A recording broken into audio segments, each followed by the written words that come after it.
Welcome to episode 131 of the Grip Strip Podcast, the Demolished Equipment and Opportunities edition of the Grip Strip Podcast. My name is Philip Matthew. I'm your host. I'm here with my co-host, Joshua Fine. What's going on, brother? You dried off from Daytona since you ended up going there on Saturday.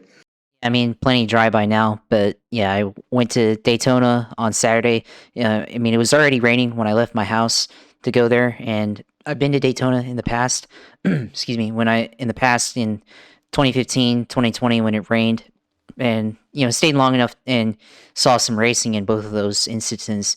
But then this time, it didn't happen, which I'm okay with. But so was there for a little bit, and then went home. Well, while I was at the track, I bought some merch, bought some Dale Jr. stickers, and I bought a Jeff Gordon shirt. It was actually pretty nice. The Rainbow Warriors from 1994. It was a pretty good shirt, so I bought that. But while I was at the track, but then went home. Actually made a stop at Buc-ee's, and then went home, and then saw the race on TV. I could have gone back to the track, but I felt like sleeping in, so stayed home, watched the race on TV, watched the clown show that it was, and here we are. So, ready to get into it, and dried off and everything, and glad to be on for another week. Yeah, absolutely. I mean, you got the Jeff Gordon shirt from the Hendrick trailer, or was it like a side It was at thing? like the pit shop or whatever. Like it was one of the official like track stores Oh, inside okay. the concourse. Because my shirt was wet from sweat. Like I had a jacket on for rain, protect myself from the rain, Yeah. and then or keep myself dry from that. And then I guess underneath I got my t-shirt. I had my junior motorsports shirt that I had, and it was pretty sweaty and everything. I was like, well, I'm not gonna walk around in this weather with soaked shirt. So I went to the store and I had to buy a shirt, and I saw a pretty dope Jeff Gordon shirt and got that one. Well, that's a good move there.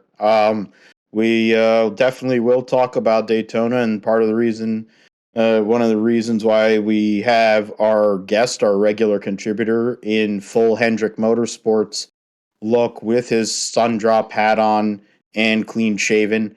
His name is Joe Passero from FanSided and Beyond the Flag. He is here to talk about the clown show that was Daytona this weekend. What's going on, brother? Not much. Just recovering from Daytona. I was not there, but I still watched it and still needed to recover a little bit. I too had plans. I was telling Josh I had plans to be at a race this week, not Daytona. I was gonna go to North Wilkesboro. I had to fend off round 2 of COVID, and I only tested negative this morning, so it was too late to leave at that point. So Oh, you're going to see Junior. yeah, I was going to see Junior. You know it.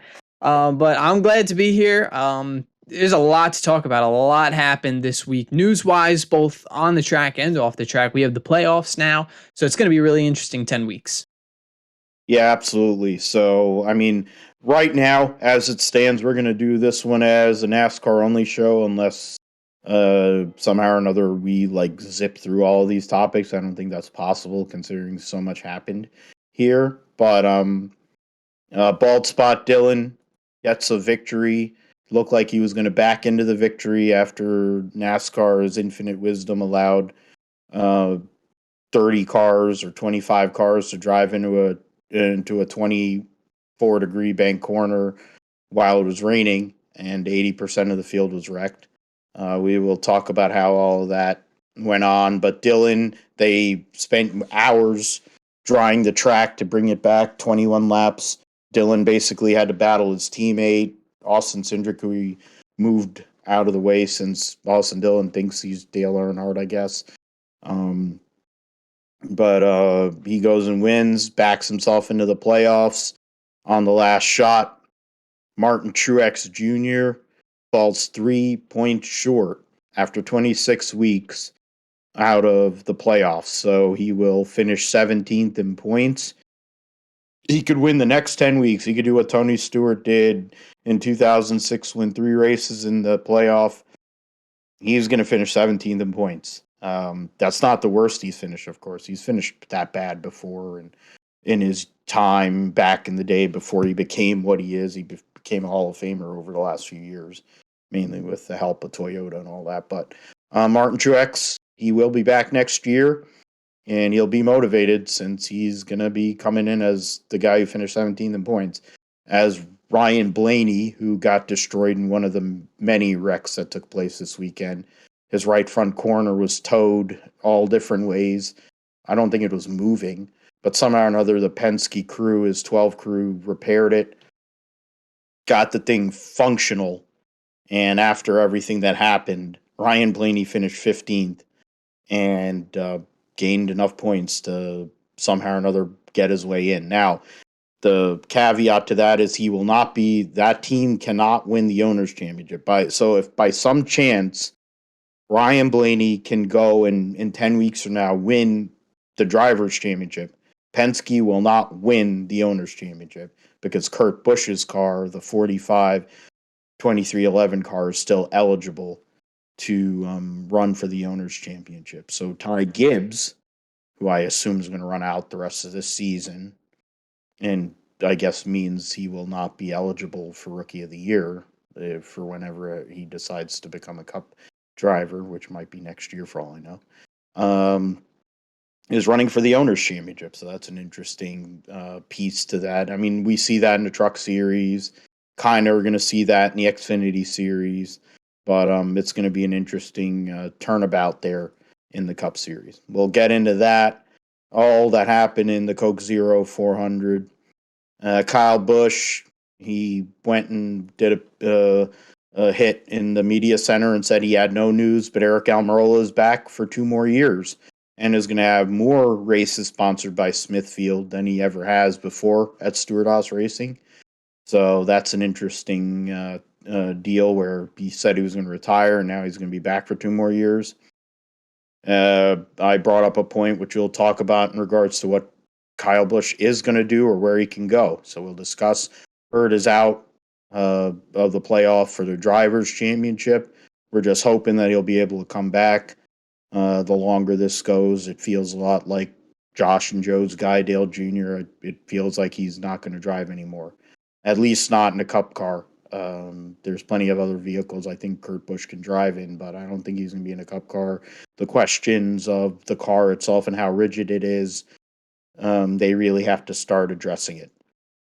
In the Daniel Suarez is coming back. Craftsman is coming back for the trucks. Greg Ives is retiring. Zane Smith is going to be back with Front Row Motorsports. So all of that went on this past weekend. And we'll get into the Darlington Southern 500 Cookout Southern 500 and start the playoffs. What do we think our picks? Who are we looking to win? Who do we think is a wild card? Who do we think is going to get out of the round of 16? Things we'll talk about. Jeremy Clements, after I think all but he was one of 5 cars that was functional at the end of the race on Friday night, he wins his second career race on the same date. The same day on August 26th, as he won his first career race at Road America a few years ago, 2017. So 5 years later, he wins the Wawa 250 at Daytona, gets himself into the playoffs, puts Kaulig Racing and RSS Racing in a big bind, along with Sheldon Creed, RCR, who's outside of the points right now. Huge win for that organization. Just amazing to see for Jeremy Clements. They're a team that has very few employees. They build good motors, cars, or it depends. For them to go and win that race is huge for the sport and for the little guy. A lot of the little guys were able to actually have a good opportunity this weekend once we look at the results, which we'll get into shortly. We will, of course, preview Cup and Xfinity at Darlington. If we do get to it, we'll get into the Belgian Grand Prix. The roundup will cover IMSA GT, F2 and F3, which was at VIR, F2, F3 at Spa. They'll be at Zandvoort this week for the Dutch Grand Prix, MotoGP and Moto2 at Misano. And we will preview U.S. Nationals at Indianapolis this coming weekend, back on Labor Day weekend, and it'll be run on Monday for the first time in a few years. Indy cars will be at Portland, F1 at Zandvoort, and the Max Verstappen Grand Prix. Football and fantasy football talk. Josh's sim segment in the show close. So, all right, Coke Zero 400, gentlemen.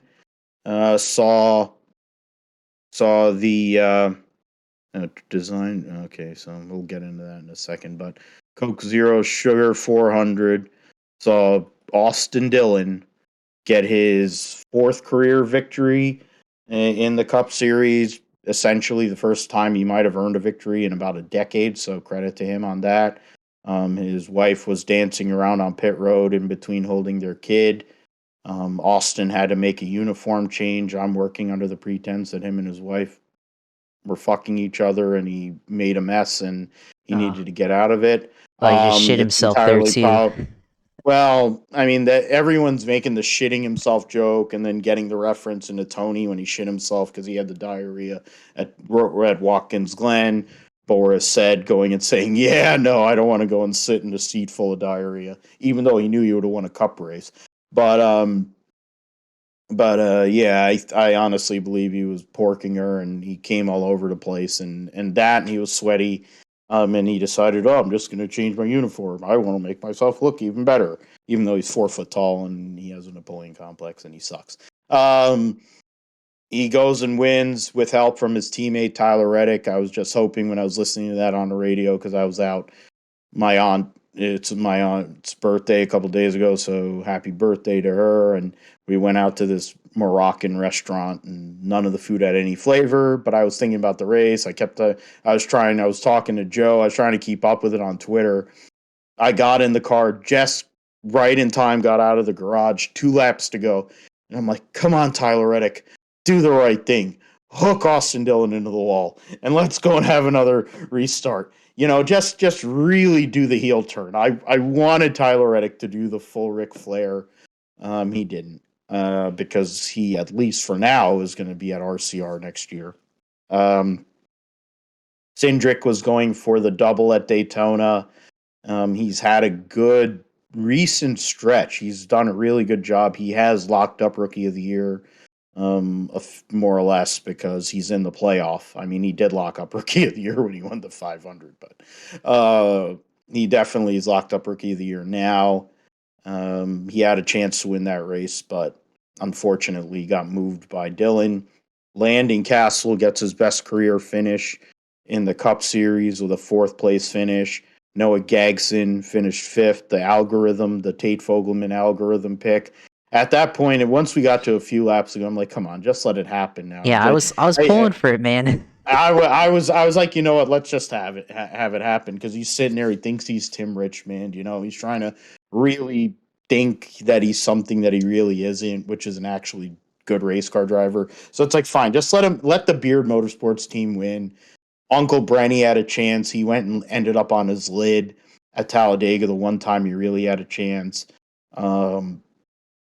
I mean, I would have signed for that at that point. I was honestly wanting Cody Ware, because there are the meltdowns that would have happened if Cody Ware had won at Daytona would have been outstanding.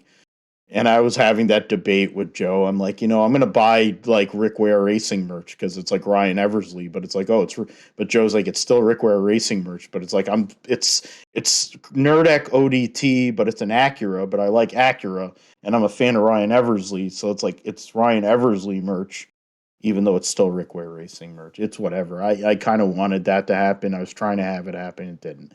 BJ McLeod, Ware 6th, McLeod 7th. Credit to the guy that had Landing or Noah Gragson, Cody Ware, and BJ McLeod in their parlay to win $760,000 on a $10 bet. And then there was another guy for $1,350 that bet Castle, Gregson, Ware, and McLeod and won just under $1 million. So credit to those two gentlemen for having the foresight. I think it was 70. The first guy was 70K, and then the other guy won the $1 million. So, but those are 2 really good bets there. I saw 7 or 70. Yeah, 7. Yeah, 70K.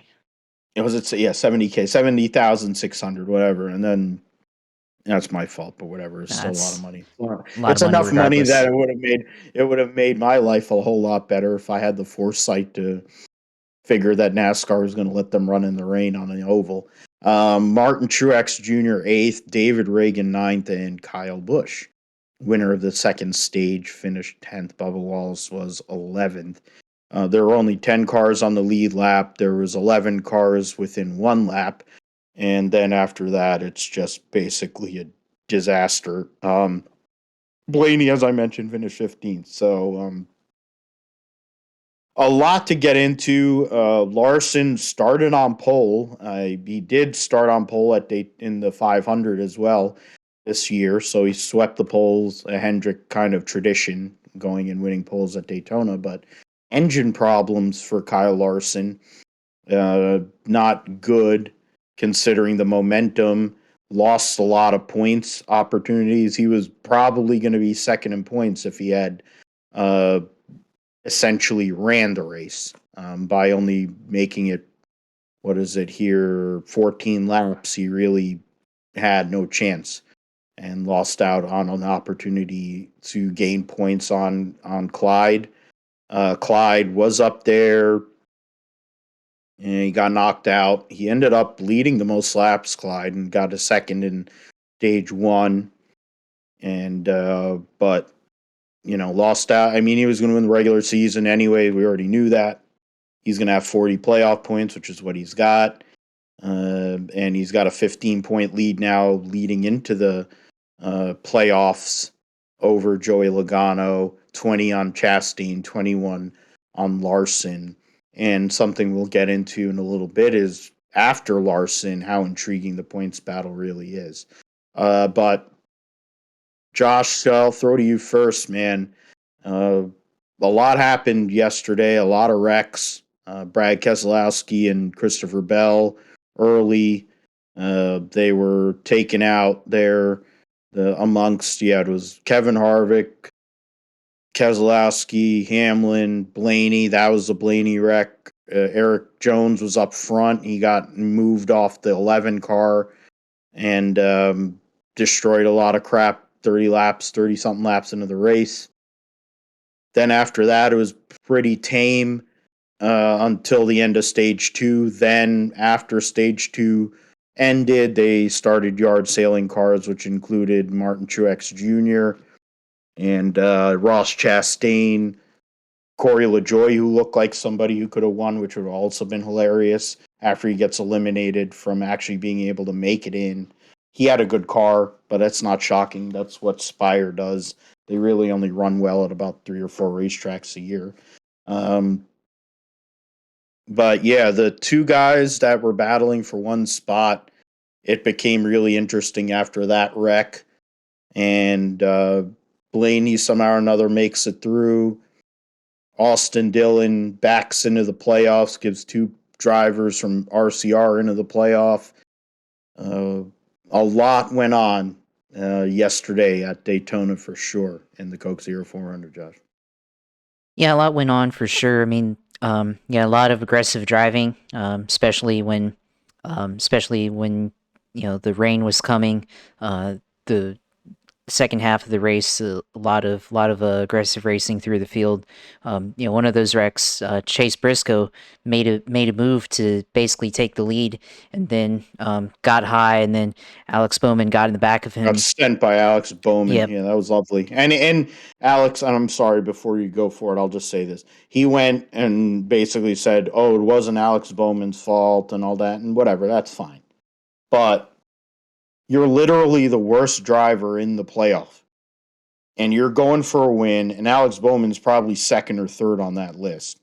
I mean, now that Dillon's in there, he's pretty bad as well. But he has as many or more top fives than the 14 car and a couple other people. Like, dude, he had a piece yesterday. He's had a piece at multiple super speedway races. It's been the product of his whole entire year.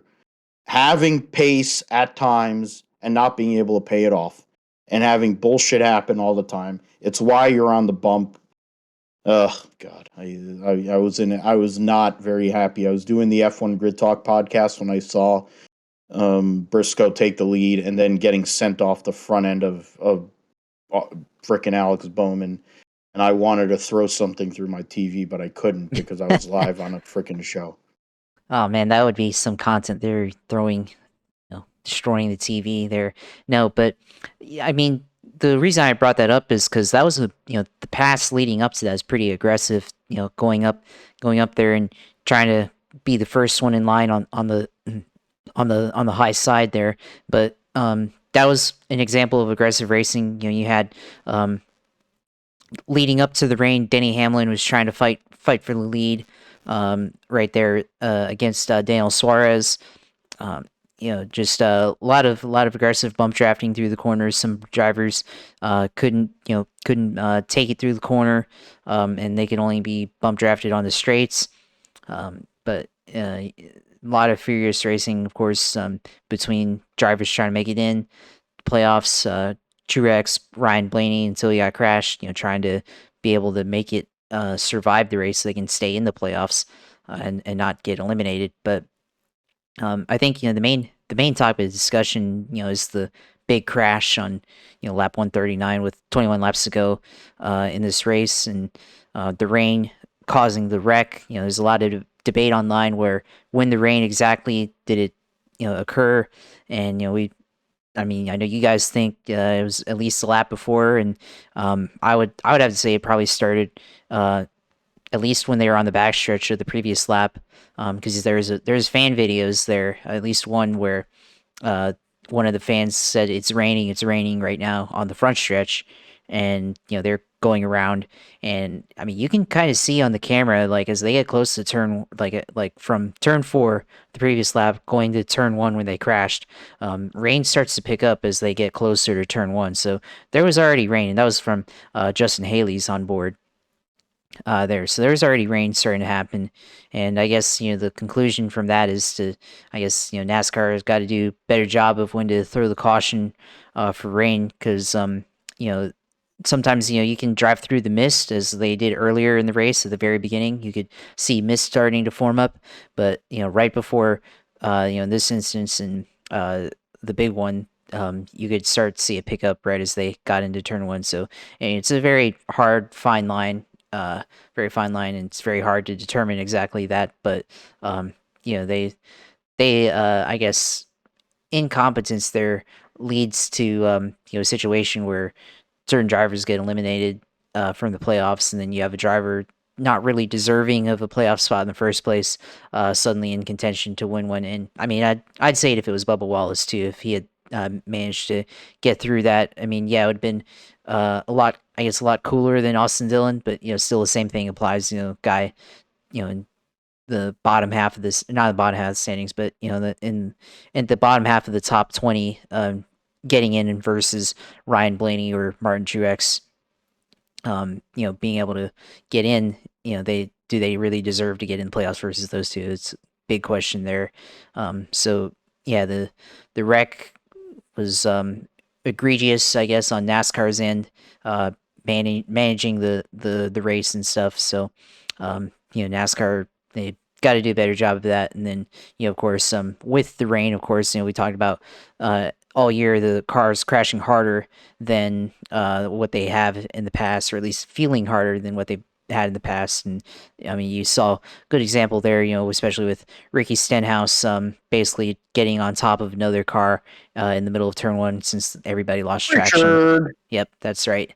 So yeah, I mean, the NASCAR, they talked about it before with NASCAR's new chassis design this year. They designed it so that it would survive the 3% of the crashes, where the other 97%, it seems like it hits harder, feels harder. And so I don't know what the answer is to that, other than they got to, I guess, figure out a way to make a stiffer or not as stiff chassis there. So we'll see what they decide to do in the off season and what they decide to adjust for that. And I mean, we were talking about before the show, but I mean, I think my feeling is that they had Ryan Newman's 2020 Daytona crash in mind with this design, and or crashes like that, and that the chassis would not break, because we saw that car basically get the roll cage get destroyed like that, and maybe they designed it so the roll cage wouldn't get destroyed like that, but maybe in the end the driver is just like a broken egg, I guess, and someone gets seriously injured or concussed like Kurt Busch is currently right now. So that's something they got to go back to the drawing board. The engineers got to go back and figure out a different way to design it so it's not like this, because even what we heard from this season, just a bump in the back bumper seems to feel pretty hard. So they got to figure out a different way and certainly make these crashes a lot more survivable, especially at places like Daytona and Talladega where they crash pretty hard and quite frequently. And it's something that we really have to look at because of where Kurt Busch is at, and he had to go and withdraw, as we said earlier, withdraw his waiver into the playoffs because he's not going to be able to participate, and we don't know if he's going to participate the rest of this season. You have this Darlington this weekend would have probably been a great spot for him to come back, but he knows he's not going to come back. We knew he wasn't going to run Daytona. I get that, and it makes sense he didn't based on what happened. You also look at, Kansas at a racetrack where he won the race earlier this year, was a Toyota benefit. Maybe he comes back there, and then Bristol's one of his best racetracks in his career, but hard hits are hard hits no matter where you have them. It's something that is unfortunate. And I think what we talked about, the three of us talked about offline, it's funny how our offline conversations are probably just as good, if not better, than what we do on here, which may speak to something we might have to do at a later date. But I think we have to really look at, the way the construction of this car. It may be constructed in a way that works in GT racing, where you have lots of runoff areas and sand traps and tire barriers, and you're going into corners at different rates of speed, but you're not going in as fast. There's also the aspect of how the car goes and dissipates energy, which means like you see lots of destruction, or you see pieces being removed from the car. This car has proven that it doesn't really budge. And it kind of reminds me, unfortunately, of yesteryear with the Gen 4 car, or maybe the Gen 3 car, actually, essentially Gen 3, Gen 4 era, year 2000, when we were having all the issues with basilar skull fractures amongst all three series, where we lost 4 drivers, of course, most famously Dale Earnhardt Sr. Where the incidents and the head-on collisions, lack of give relative to the lack of safety equipment. They said, oh, they didn't have Hans devices, they didn't have full face helmets, they didn't have this, and the other. Well, that's fine. But when the cars are so rigid, essentially like, say, Jeff Gordon's T-Rex car, and you hit the wall, where's the energy going?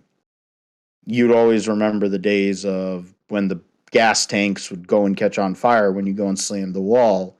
But then the point is, you're you're putting gas tank deep, you're going firewall deep.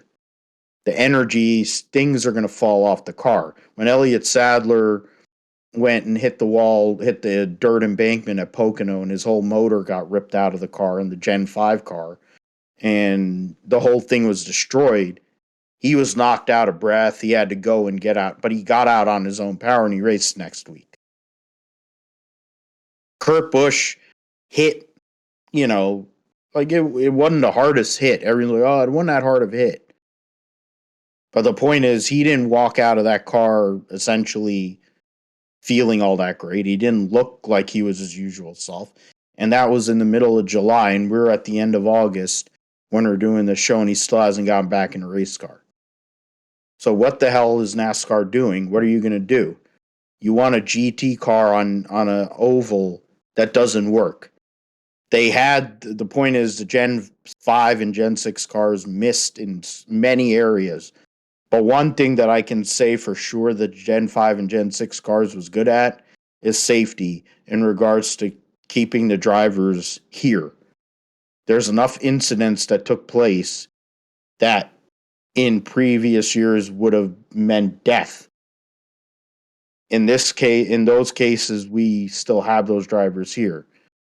Dillon went and ate it in the catch fence in 15 at Daytona at the end of the race when Dale Jr. won it. That should have been the worst of the worst. He gets out of the car waving his hand, all that, because of the safety. The Ryan Newman wreck, which you talked about.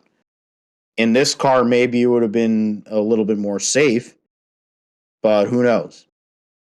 We'll talk about Sheldon Creed's incident on Friday also in a little bit, but I mean, Joe, I guess we'll start on that aspect, and then you can go and give your thoughts on the race in general. The safety of this car, I think when Denny Hamlin, you said, was talking about it, other people are talking about it. I think we have a real problem here, and nobody really wants to deal with it because NASCAR media ain't going to say anything about it, and NASCAR itself isn't going to say anything about it. But if the likes of Denny Hamlin, who's one of the stakeholders in this sport and is a driver and is trying to win his first career championship, and one of his drivers is out of the series right now because of it, that's something that has to be addressed. And I think that was the elephant in the room going back to last year during the testing as well. Yeah, during the testing process last year, I believe it was the first time that a driver crashed a car. It was either Byron or Buster. Yeah, it was Byron at Auto Club, if I remember correctly. And from that day, he said, that hit felt unusually hard. And obviously, we don't have footage of that crash. We can't really compare, right? Like, what would we see as opposed to how he felt? But for that to be the first wreck and be running completely alone on the racetrack and to have that hard of an impact, it is worrisome. And it doesn't really seem like that's, been a one-off instance. It seems like that was the start of what has become a trend here in 2022 with crashing this next-gen car. I get that they want to make a car that, maybe tailors itself to those types of really bad wrecks, the Dillon wreck in 15, the Newman wreck, you say, in 2020. But that's 3%. What about the other 97, right? I mean, cars are going to crash every week. It's just a part of racing now, right? You don't have those races anymore like you do back in even the early 2000s to the mid 2000s where you could go a race caution free, right? They once upon a time ran caution free at Talladega in 2002. They almost did it twice. So, it's worrisome, right? As a fan, it's worrisome because, we have instances where our drivers are not there, all right? I mean, Kurt Busch, he's been around for a really long time, and he's had things happen that have sort of taken his career one way or another. But I think maybe this is probably the most impactful. He's always recovered, but it's always been things like contracts, like sponsors, like finding the next place to go. It's never been a matter of his health. And that's, I think, what is really scary, because I think a lot of people, especially people who maybe haven't had the opportunity to go to a race, it's a little hard to remember that, like, these people, yeah, they're entertaining you, but they are people, right? You go up, they sign an autograph, that's still another human being. They're just writing something on something you handed to them. And I think when you think about that, it puts a lot in perspective, because you never want to see anybody get hurt. I don't care if you like Kurt Busch or not. You shouldn't be rooting for him to get hurt. If you are, then I'm certainly not watching a race or buying a beer for you. It's disappointing, really. The next gen car, I think, has a lot of great features in it that has helped propel racing in NASCAR to another level. I think we've seen it in the amount of winners. I think we've seen it in just the quality of the racing at most of the tracks this year. However, the safety is one thing that really concerns me. You said it, the hallmark of the Gen 5, the car tomorrow, as well as the Gen 6, was the great safety features that we were able to improve on from the past generation of car. There was not. I was part of that media announcement. I was watching it on Zoom. They really didn't mention anything about safety. It was almost like for the first time in 20 years, safety was put to the wayside. And, I think we've gotten to a point where if the safety stayed stagnant from the next gen, from the Gen 6 car, that's one thing because we kind of know at that point what it's like. But it doesn't seem to have been stagnant. It seems to maybe have taken a step back, and maybe not even a big step back. But for drivers to constantly get out of this car and complain that something hurts it worries me, right? When are we going to see that wreck, right? That 3% wreck that we talk about, and how hurt is this driver going to be, right? Hopefully not, but if we're taking hits, and I'll say Denny Hamlin, when he got out of the car this weekend, you kind of tell he was aching. But I can't even say that. I think that's the hardest hit I've seen in his career, So to say that, it's like there's something just off-putting about it to me. It's very strange. And I think just generally the safety with this car is strange. I was at Pocono. I watched Kurt wreck him back into the wall. I've seen harder hits at a racetrack. To me, I really didn't think of it, right? There was no abnormal noise that I heard when the car crashed. There was nothing abnormal. I mean, Kurt, he got out of the car pretty gingerly. But other than that, there was nothing abnormal. So to be at the track the next day to hear he's not racing, it's so concerning, right? Now, I think, Phil, you had said, maybe reminiscent of Dale Jr. back in 2016. I think there are some similarities, right? Dale Jr. in 2016, he had runs that would basically put him top 10, and then he had runs where he'd crash and he'd be out of the race. This year, I think Kurt's had a somewhat similar year, right? He's had those really good runs. He's had the runs that crash and put him out of the race. And I think he, very much like Dale Jr. back in 2016, has had maybe an abnormal amount of wrecks or incidents that, he spun and sustained some damage. And granted, times are different. But I see that's what a lot of people, on Twitter, Facebook, on social media, that's what they're attributing Kurt's concussion to. But I do just want to throw it out there. I'm not a concussion expert. I've done some studying on concussions. I did my senior capstone on concussions. I did 2 college papers on concussions. I've read Dale Jr.'s book about concussions. And I think what people are maybe failing to realize when they say, well, it's the series of hits. Yes, that can be true. There's nothing to discredit that. But in those series of hits, he would have to be injuring the same part of his brain or the same parts enough times, right? It's probably easier to get a concussion from one hit as it would be to injure the same part of your brain to actually have been hurt enough to be called a concussion, right? There's a lot of different parts of the brain, right? And to have a bruise on one of them is essentially what is a concussion. So if he keeps wrecking and keeps injuring the same part of the brain, okay, that's one thing. And I can't help but wonder now, because he's been out for so long, is that what happened? Did he, throughout the course of the season, injure his brain on numerous parts? And then possibly the one wreck at Pocono was just what put him overboard. And, I don't know. We're not really going to find out unless Kurt tells us. But it's super concerning, really, is where it's at. And I think maybe they do need to redesign parts of this car. I know they left it open for future modification.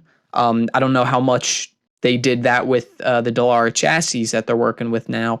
But hopefully that is the case, and they can go back and maybe find something that helps fine tune how impactful these crashes are with these drivers. As far as the rest of the race goes, it was really nice to see everybody in some sense be aggressive and be too wide and watch multiple lanes work throughout the race. I feel like sometimes we don't get that.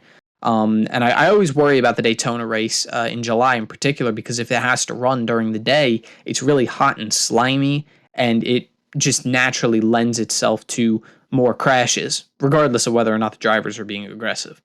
So it was nice to see in some sense, how aggressive the drivers were getting with a low attrition rate during the first two stages.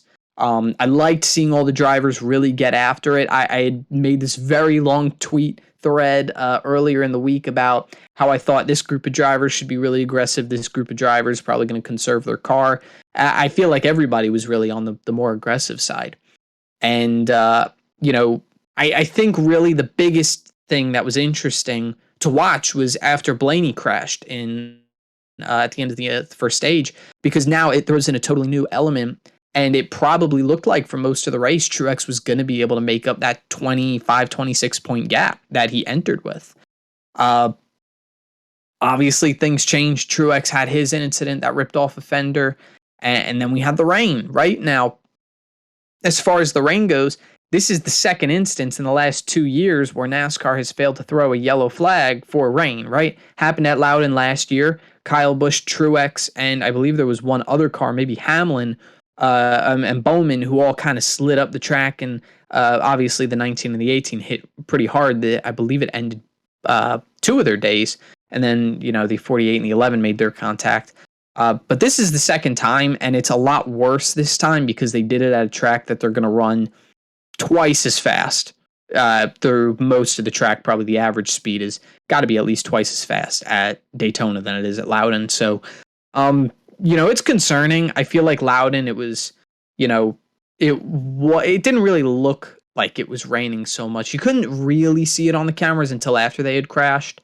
I know the drivers, some of them had kind of said it felt slick the lap before, but it's Loudon. A lap at Loudon is 30 seconds. A lap at Daytona is about, 42 to 45. So, I would hope that extra 15 seconds, 15 seconds is a long time in racing. I would hope that extra 15 seconds would help make a determination, but I'll be honest, I was really disappointed.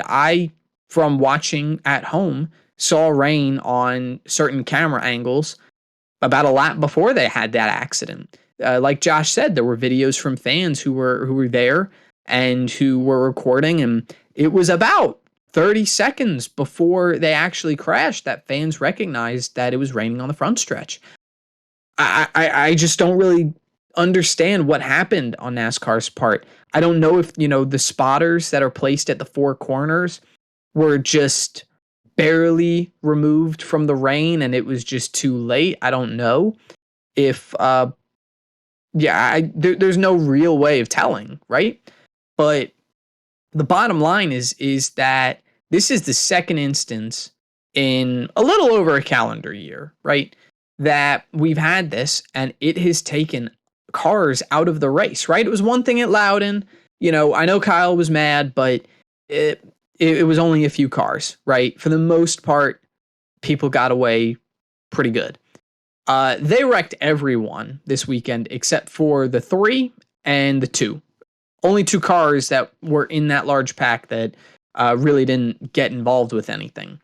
I don't know. I've really tried over a long period of time to give the benefit of the doubt on what my opinion are on some rain-related cautions. But, I go back to the Daytona road course in 2021. There was a sprinkle for about 10 seconds that went away. I don't really see the need to throw a caution, yet they throw a caution. And arguably even doing that ruined a driver's day. Not throwing a caution at Loudon ruined a few drivers.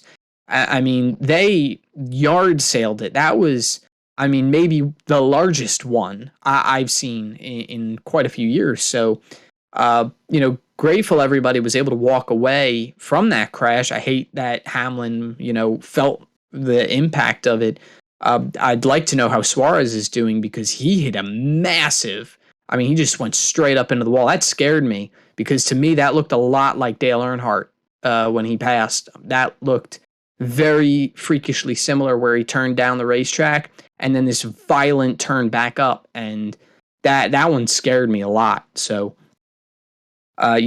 safety, big deal, whether that's the car or whether that's just throwing a caution.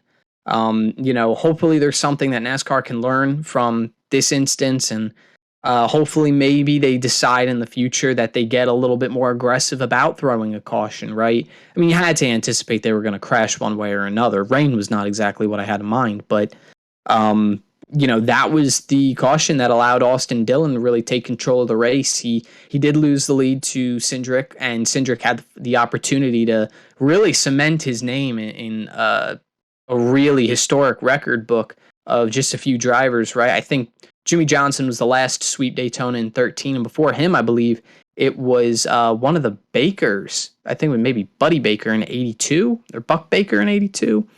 I don't quite remember that far back. I wasn't alive, but it's the first time since 82 or 83 before Johnson. So that would have been a really historic achievement.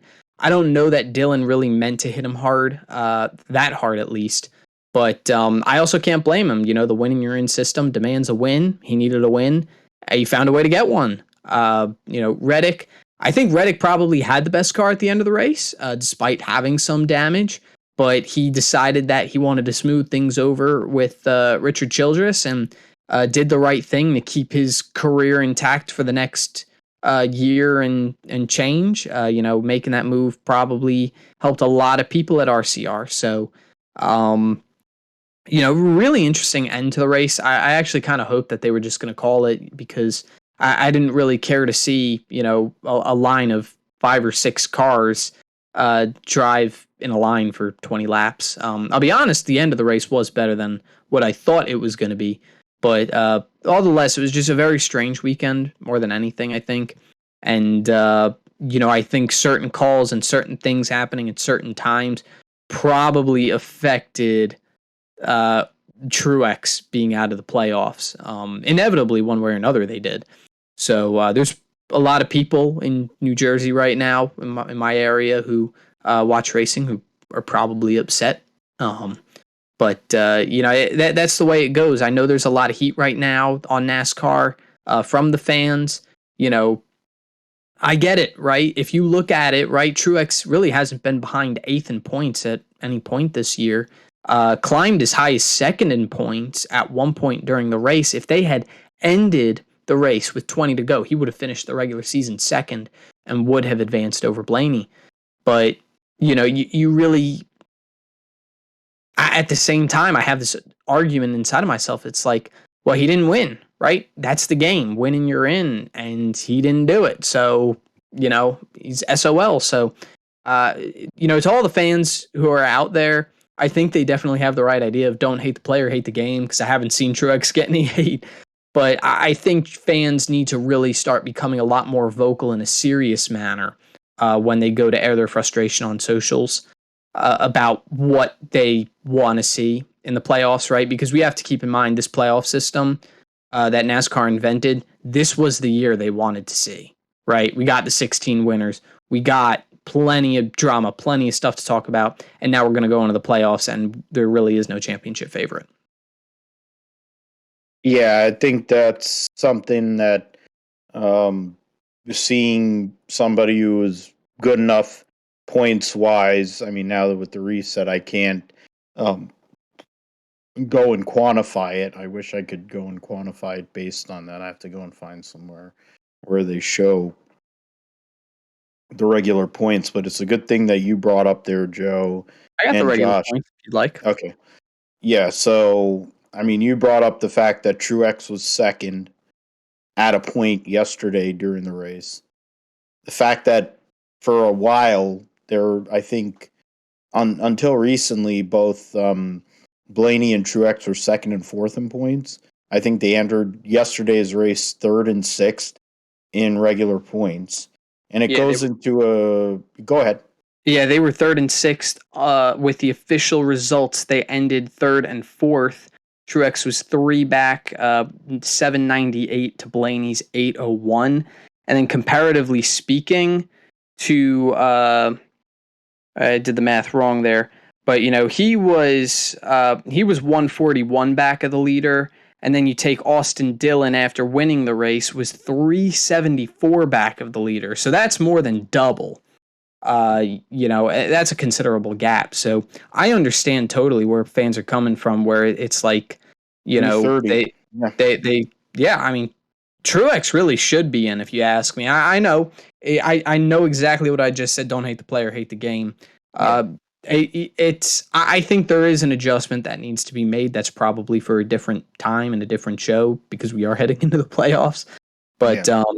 I would hope that in the future that NASCAR recognizes this and maybe says there maybe is something we can do. Top 5 automatically get in, top 10 automatically get in, something like that. Well, that's what we had when we had I don't know how many versions. I guess there's websites that go over all the different versions of the chase and the now playoff and whatever the hell they want to call it. But I remember the first change, which was out from 10 to 12, which was essentially a reaction to Dale Jr. and Jeff Gordon missing the playoff in '05, which all 5 Roush cars made, which Hendrick freaked out about, and then they changed it to a 4-team rule, which has screwed him over, which is hilarious in its own right. But um, the most popular driver and the guy that could have possibly won his 5th championship, getting knocked out of the playoff, or coming off of a possibility to win a 5th championship, getting knocked out. Tony Stewart wins that championship by a few points over Greg Biffle, who was probably the best driver that year anyway. Then in 2006, the defending series champion gets knocked out by Candy Kane and wins 3 races in the playoff, and it doesn't count for jack crap and finishes 11th in points. And then they made the 12 driver rule, which was top 10 in points with 2 drivers, the top 2 drivers outside of the top 10 in points with the most wins. So Josh and I had that discussion last week in episode 130, and through further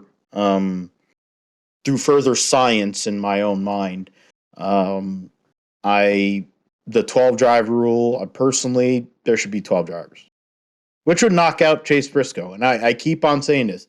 You can go and question me, whatever. I'm a Chase Briscoe guy. Chase Briscoe does not belong in the playoff.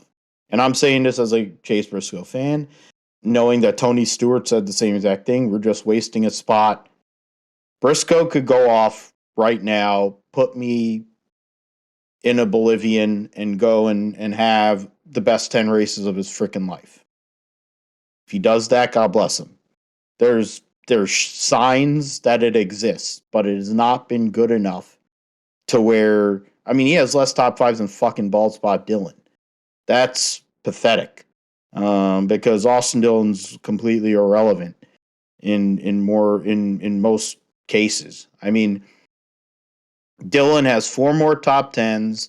He has 1 more top 5 than Chase Briscoe. And I guess the 1 more top 5 happened yesterday because he won. It's crazy to think. I mean, he has a 19 average finish. I mean, to be completely honest, I'm a fan of the worst driver that in this playoff field, and he'd have been eliminated under any real pretense. He'd have been knocked out of this playoff field, no problem, and that would have also knocked out the likes of Alex Bowman. Dillon would have had no chance. Cindric would have been knocked out. I figure maybe by a point or something. I don't know what the overall points were. Joe, you could tell me, but I think that I say the top 8 in points, my move would be top 8 in points gets locked in no matter what, which would have meant that Blaney and Truex, no matter what happened to them yesterday, would have had them in. And then 4 drivers wild card. Who are the 2 drivers we're looking at, you said? Truex, what's it called?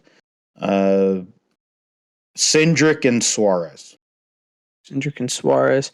So at the end of the Daytona race, Daniel Suarez had 627 points. Austin Cindric had 614. So they were relatively close, but favor to Suarez. So in the end, yes. Austin Cindric would have, in my hypothetical playoff, so we would have knocked out the Daytona 500 winner knocked out Chase Briscoe, more than likely Alex Bowman, and it would have knocked out Austin Dillon, even though he won. But Martin Truex would have made the playoff, and Daniel Suarez would have made the playoff on the cutoff spot, which is fine. I mean, at the end of the day, Blaney, Martin Truex making the playoff. Christopher Bell has been way better than what his results really show in a lot of ways. Kyle Busch might be one of his worst years of his career, to be honest, but considering everything that's going on, you know, I mean, and the fact is Chase Briscoe's the only reason why he has a win, because he went and ran through Tyler Reddick at the Bristol Dirt Race.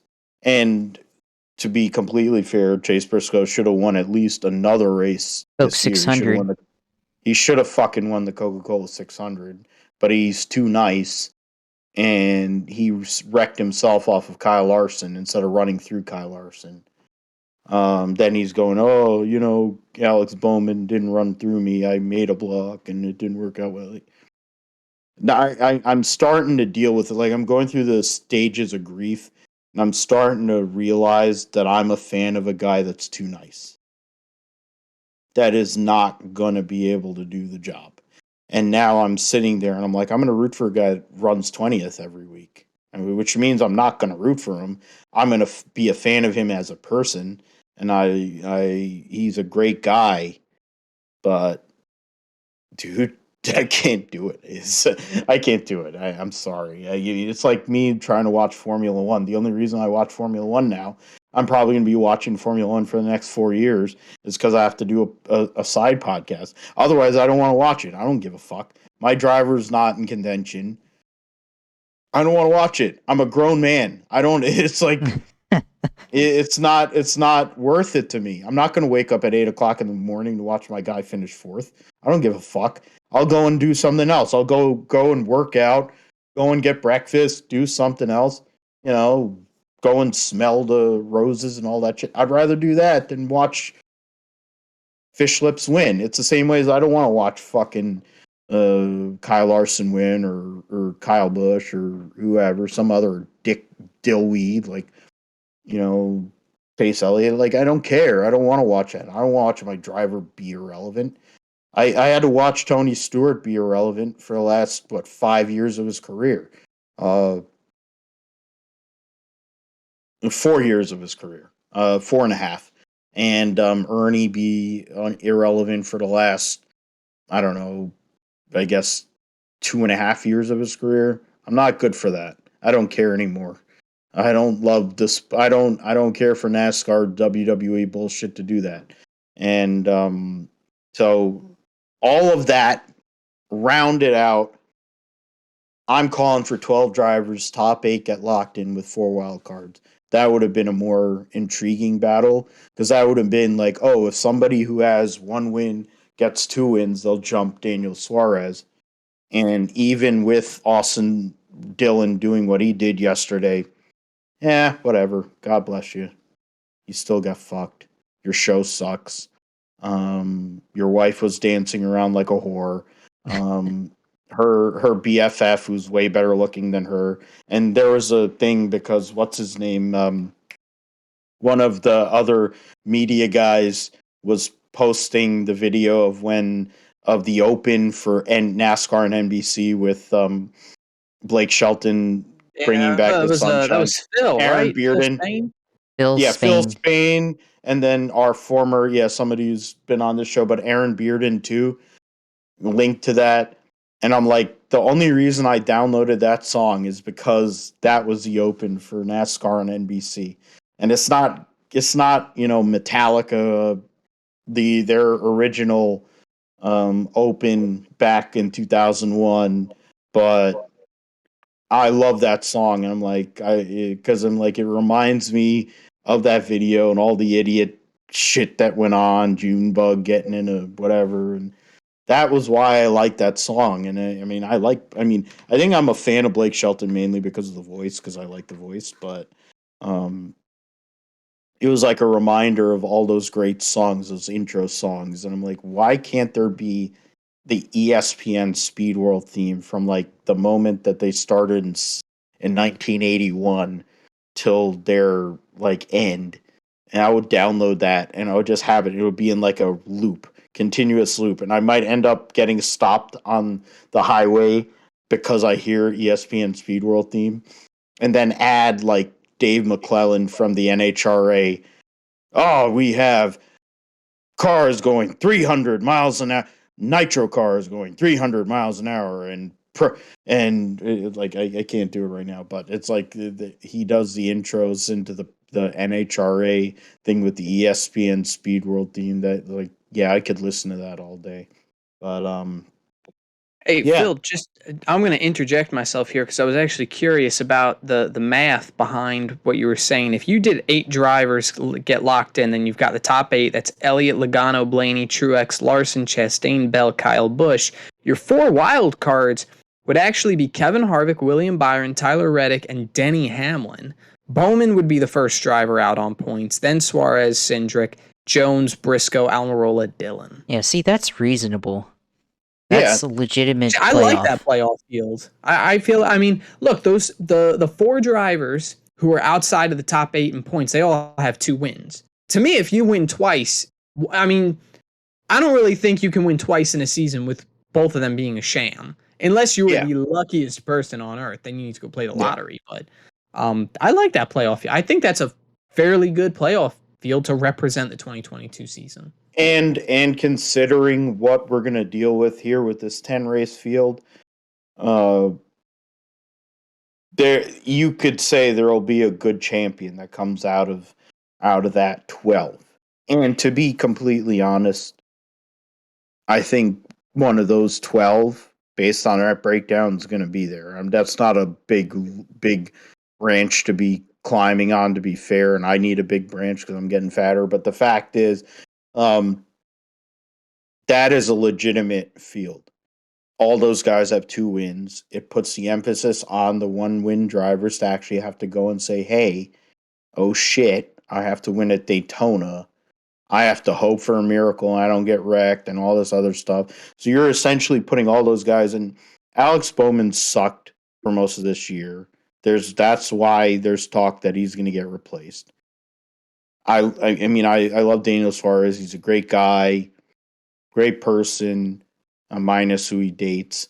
He drives for a great team. He's gone through a lot, and he's been better than what his results show. He's had a lot of bad results at the end, but he's been up front.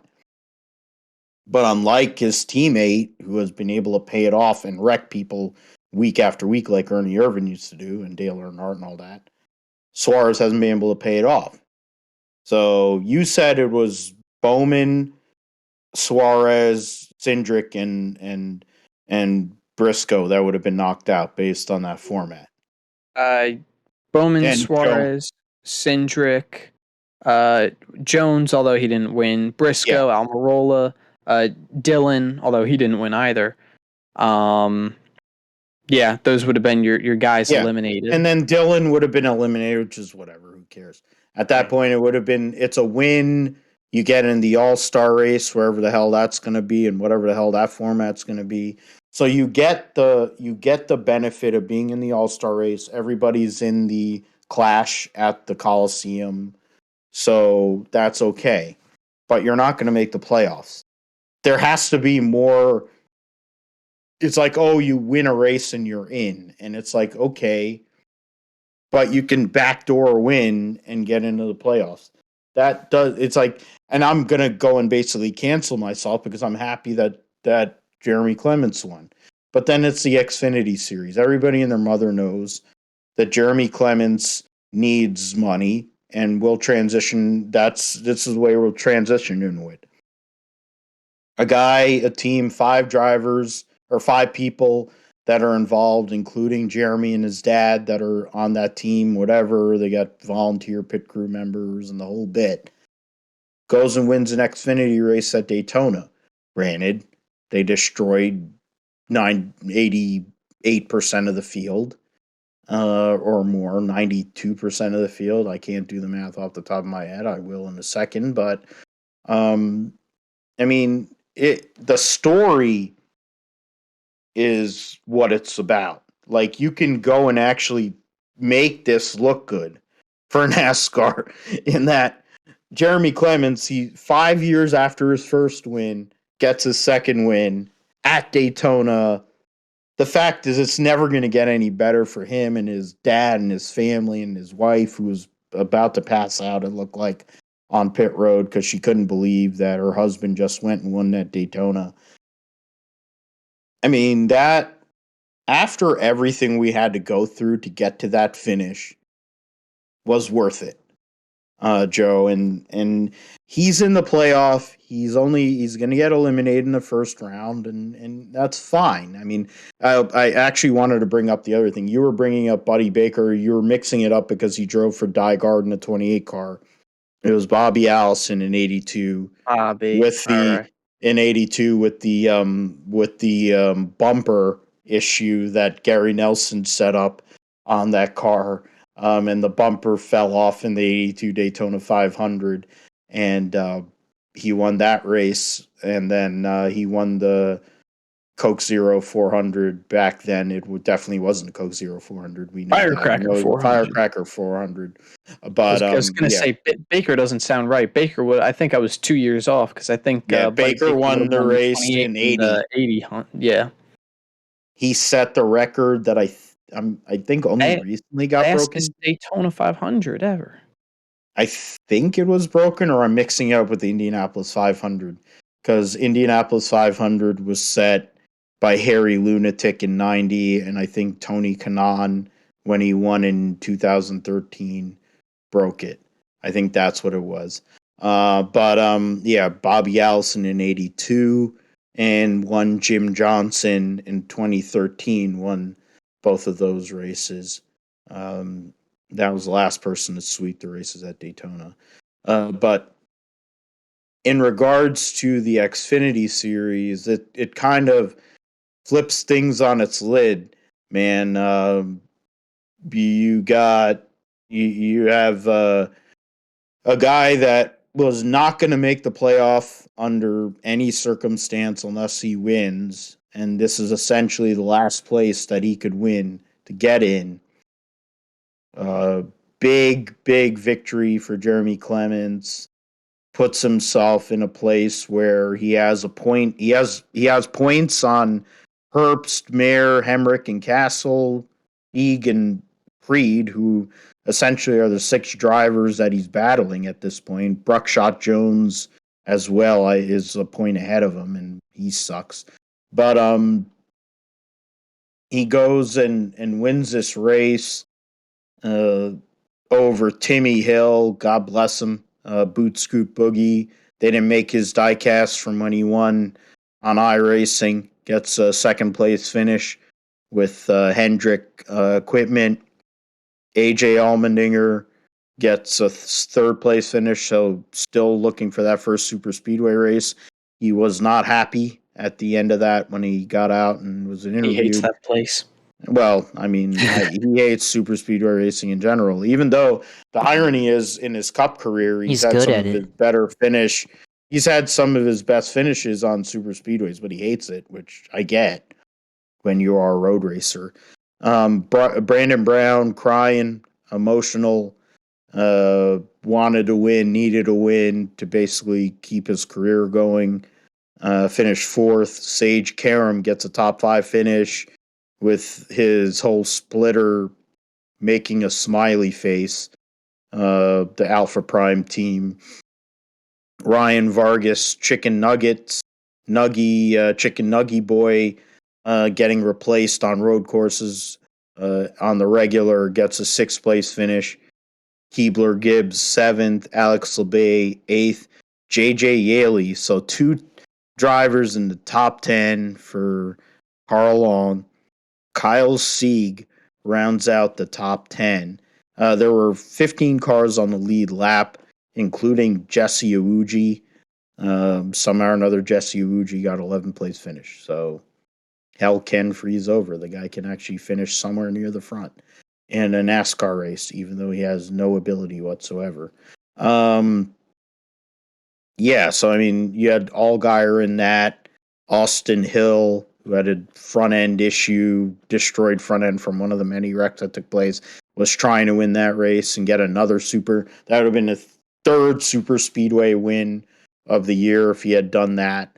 But in the end, uh, you have the guy who was 16th in points, Jeremy Clements, is now in the playoff, past uh, maggot moron Brett Moffitt, who's not racing anymore, for that position. Now he is 16th in points. He's 47 points behind Brandon Brown, who's made every start, but I'm not sure from what I see if he's going to be in he's not gonna he's gonna be in the 78 car, so he's still gonna be eligible driving for BJ McLeod.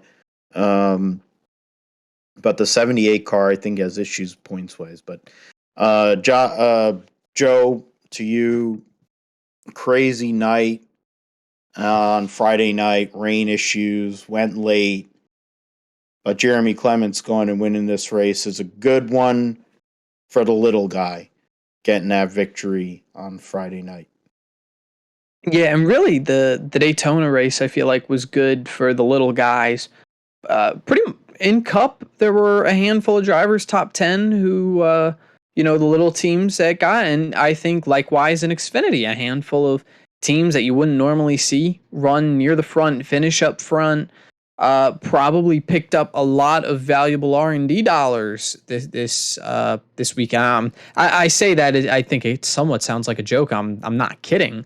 I think that would be the idea, is that they can try and hold some of that money for R&D to try and get a little closer to the front more frequently. But yeah, I mean, this was a big win for Clements, right? He got the one win at Road America, and he had a stretch of good road races after that. He kind of fizzled out, and we haven't really heard much of Jeremy Clements since. I feel like he's always pretty frequently around the top 10, maybe a little further back, but we don't normally see him as driver finishing in the top 10. We don't normally hear about him being in the playoffs. Is kind of there, right? But he's likable. People like his story. People like him. And for him to go out and win on one of NASCAR's biggest stages and biggest tracks at Daytona is massive for that team, right? I don't necessarily know that is a playoff push that is going to push them really deep into it's not going to happen for them, right? They're just not where they need to be to contend for the championship compared to the likes of Ty Gibbs, Junior Motorsports, and their biggest competitors. It's definitely an opportunity for them to get a lot of attention, a lot of potential sponsorship for the rest of the season, next season. I don't know what their sponsorship situation is, but it's really good to see that amount of smaller drivers, especially think about some of those drivers, right? You mentioned Brandon Brown's been having some sponsorship issues. He's been in and out of the car, or maybe not yet been in and out of the car, but he was supposed to be out of the car for a few races. And, you have Ryan Vargas. He's been out of the car, and he's been very open on social media about how hard it's been for him. And he's kept his head down. He's been respectful of the decisions made over there at that organization. And, I think for a number of drivers to walk away with a finish like this was almost as good as winning for them. And to see that level of graciousness and appreciation for, a finish that might have been 6th or 7th or 8th or whatever is really rare. I feel like you don't really get a lot of guys who, they fight and they claw and they finish top 10, and it's like, my God, that was basically as good as winning. It was a long race. I feel like both races, really high attrition rate. We saw Austin Hill. Yeah, he had that problem, was able to get back to the front after crunching that nose up on pit road. He was a player, and I would expect him to be a player when they go back to Talladega, where he arguably should have won last time. Noah Gragson, really good plate racer. He was up at the front there. He got wrecked too. It just seems like I don't know if I have a little harder time attributing this to the win in your in system. This is not the regular season finale for the Xfinity series. They're still going to have a handful of weeks and a handful of races to make things happen. But it is, in some sense, Daytona is still that last chance for a lot of drivers where it's their last opportunity to really have a say and a shot to get into the playoffs. I think maybe, Phil, you mentioned the mentality is maybe a little hypocritical because, we saw Austin Dillon, who's been really far back in points. He wins, he's in the playoffs, and a lot of people aren't really happy about it. And Jeremy Clements isn't really all that different. He's not been running the best this year. He's a little bit farther back in points. He's not in the playoffs on points, but he wins, and all of a sudden he's in, and everybody's happy. What's the difference? I think the difference really is the level of competition. In the Cup Series this year, we've seen a lot of different winners, but we've also seen the drivers who can be consistent, right? Logano's been on a pretty consistent streak lately. Chase Elliott had those few weeks where he was 1-2, 1-2, 1, back and forth. Reddick's run really good. You're right. We know the drivers who are really capable of running really good. And that playoff field, quite honestly, is a little bit watered down because you have 4 more cars, right? You have 4 more spots. But also with Cup, you have a lot of drivers who run every week, every single week. Xfinity, you're less likely to find that. There are, ever since I feel like the Cup drivers were told, you can't run full time, I feel like the number of part-timers and the amount of in and out of the cars in the Xfinity series has, maybe doubled or tripled in that time since they imposed those restrictions. And there's nothing wrong with that, but I think that's probably where it comes from, is that, in Cup, you really do want the best of the best out there because you know who the best of the best are because they run every single week, right? In Xfinity, you don't have guys who run every single week, right? Think about the 18 car this year, right? Bubba's been in there. Sammy Smith has been in there. There's been a few drivers kind of in and out of that 18 car. And the car is good, but it's still, the drivers really aren't that good. And they're not going to be in playoff contention. And, maybe from that, because you have less actually competitive drivers on the week to week, you're probably a little more open to seeing a driver who especially runs the full season on such a low budget, probably a little bit more open to being able to watch that happen. I think also part of that probably comes from, people may not take the Xfinity series as seriously because maybe they don't follow it as much or as seriously. I think probably for us that may not be the case, but I think it really boils down to a difference in mentality. Hopefully this race, if anything, proves to be a great shot in the arm for some of those little teams, whether it's, they go and find some sponsors, they, find a little bit of momentum that are going to, for Clements, maybe it carries him through a little bit of the playoffs, but for the other teams who aren't going to qualify, maybe it's something they can take back home and build on with whatever driver is going to be in their car. There's a lot of opportunity that comes from that, and there's a lot of attention that comes from this race in particular. So it's definitely good. I don't know. I was really tired. I'm really blanking out on a lot of what actually happened during the race. I wanted to go to bed, which is weird. I never want to go to bed until like 2 a.m. Yeah, but Josh, you probably remember that more. You probably have more to speak on. I didn't really have too much to. I remember the race too before Josh. I was at a friend's house for a little party, but I didn't really watch the Xfinity race. Like, we were kind of just sitting around and talking, and I pulled my phone out and had like the last 10 laps or so of the Xfinity race. So I was kind of checking in every now and then I ended up kind of seeing the finish there on my phone, but I wasn't really watching too much of it. But I mean, I think you talked about the exposure it gives to the smaller teams in this series. Jeremy Clements, of course, not only does it get into the playoffs, but being in the playoffs brings that level of prestige to that team, regardless of how they actually perform. The fact that they're a playoff team, they get extra media exposure leading up into the Xfinity playoffs. And then, of course, the first 3 weeks they'll be talked about a lot on NBC and get that coverage. So that'll help their team get a little bit more exposure to potential sponsors that they can potentially sell themselves to, and get secured funding. Of course, get more employees and stuff like that. So that's a good thing. And I think same thing goes for the other teams. Especially guys like Timmy Hill, Sage Karam, Ryan Vargas. Those guys, are either you know going to be Xfinity veterans, or they're trying to make careers in stock car racing, and that gives them exposure to sponsorship as well. So there's a lot that benefits from a small team getting a super speedway top 10, that they can potentially help themselves be better on the other racetracks moving forward. But I think points wise as well.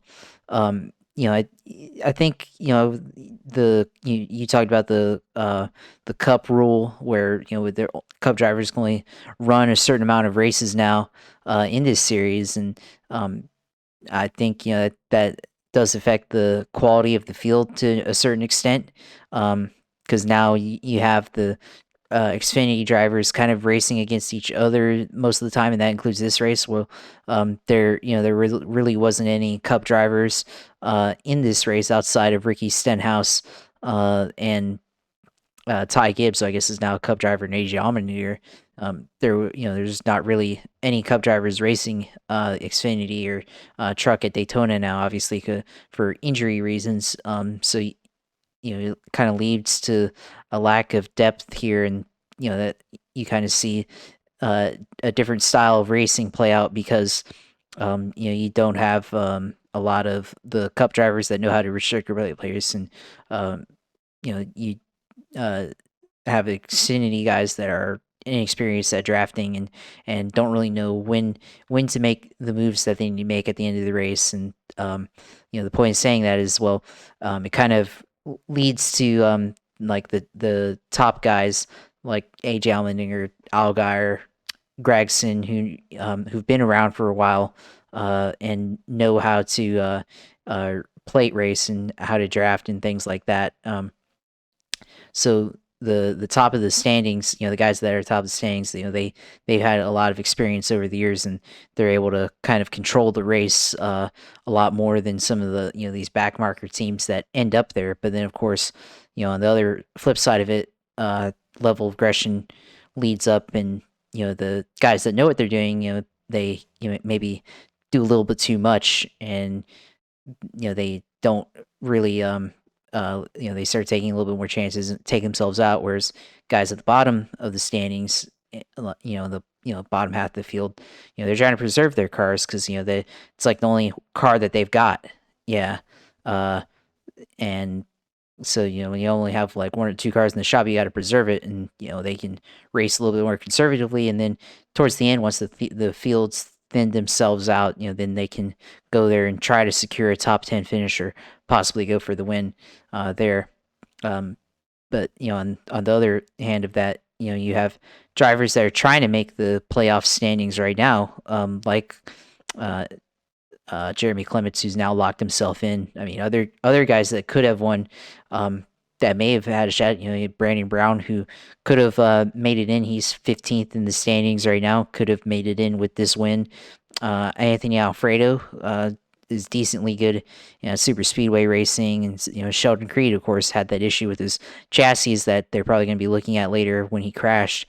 All those drivers, really good at, or can be good at super speedway racing, and have been there at the end in the past, or have had opportunities to go out and win. Of course, they have to try to do things to get up to the front or to lead or whatever, and they or get taken out in another thing that puts more pressure on them in the following weeks to try to make something happen. So I think for a guy like Sheldon Creed getting eliminated from this race, just a top 10 alone, I think would have been helpful. Not getting crashed out, they would have been able to maybe close the gap or get closer to Ryan Sieg, who's 12th in the standings. So I think Sheldon Creed potentially could, the following weeks, he could come out with a win, or something like that at some of these later racetracks that are coming up before the Xfinity playoffs, or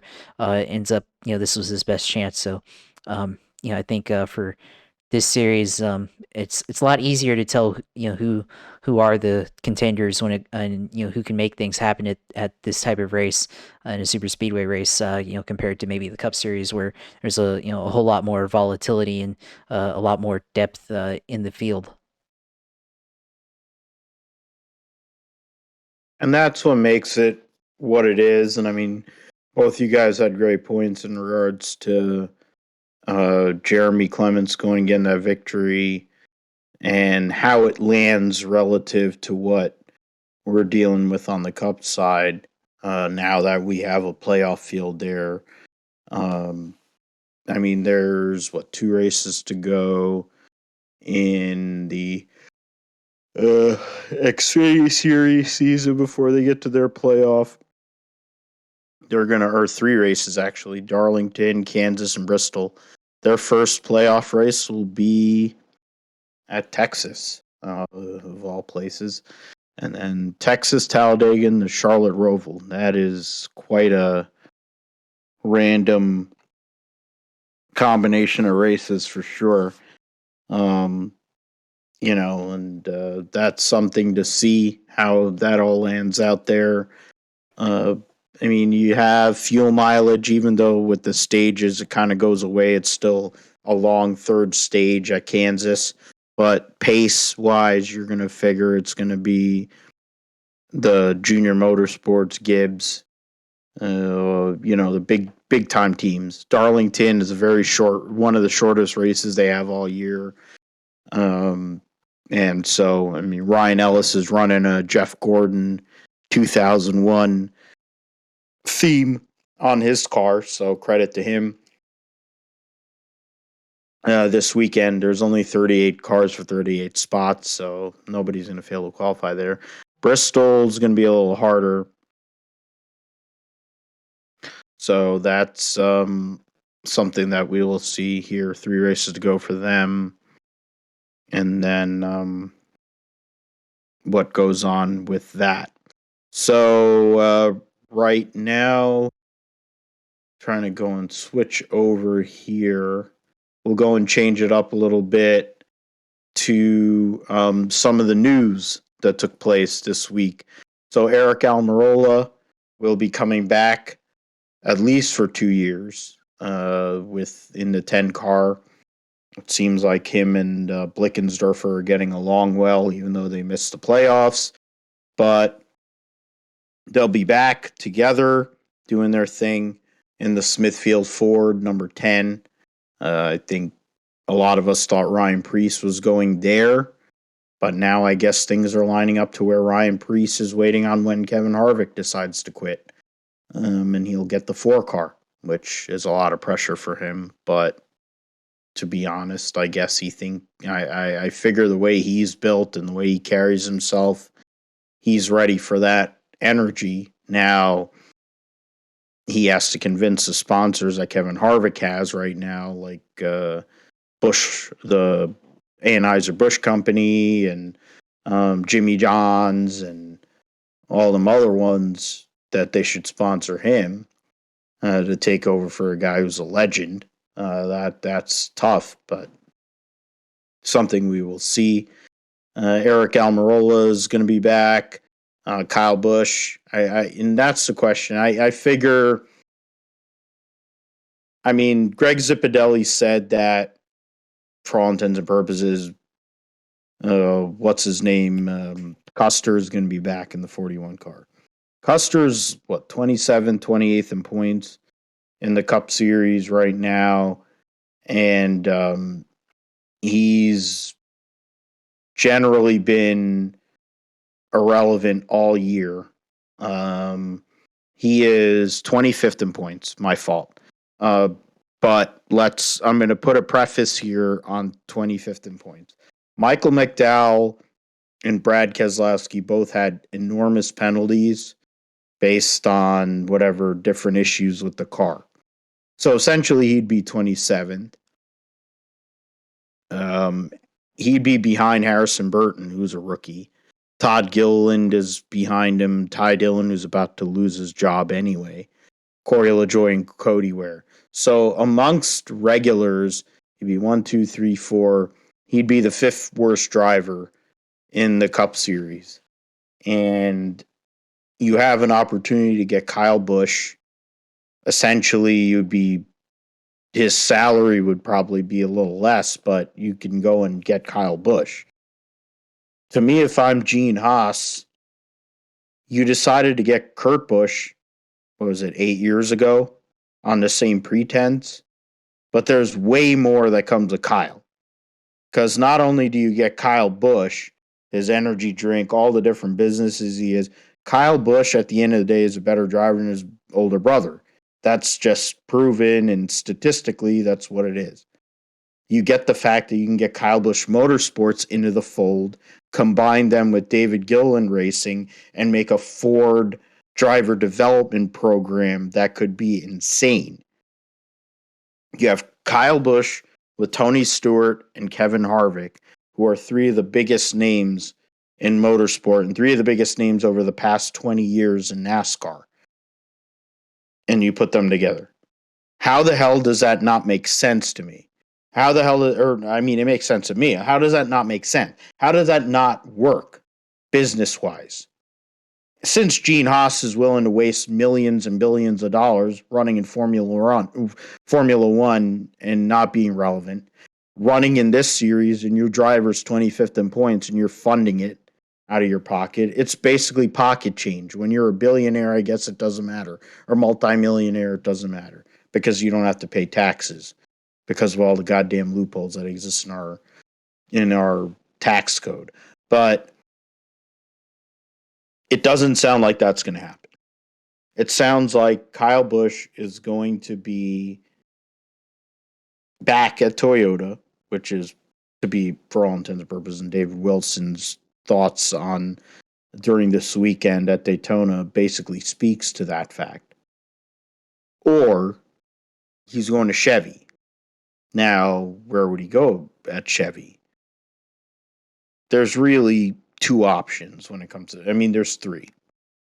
One is Colleague, which everybody's been talking about for a while because Matt Colleague is a businessman. He's a guy who's willing to do dice rolls. He wants the big hit.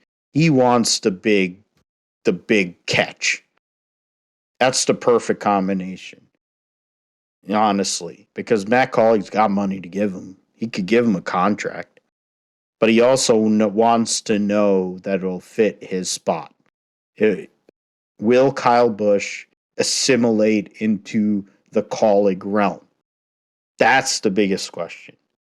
The money of being able to fund Kyle Busch and put him in a cup car and do what he has to do is not an issue because Colleague's been able to find money and he has his own businesses. And all these guys, Kyle can go and put his energy drink on the car and all that. That's there. I guess Celsius, there might be some issues with that and maybe some other thing. But that's something that we may or may not know. RCR is the other one. You're losing your big dog in Tyler Reddick. Austin's going to keep his ride no matter what, even though he sucks. He won on Sunday, but he still sucks.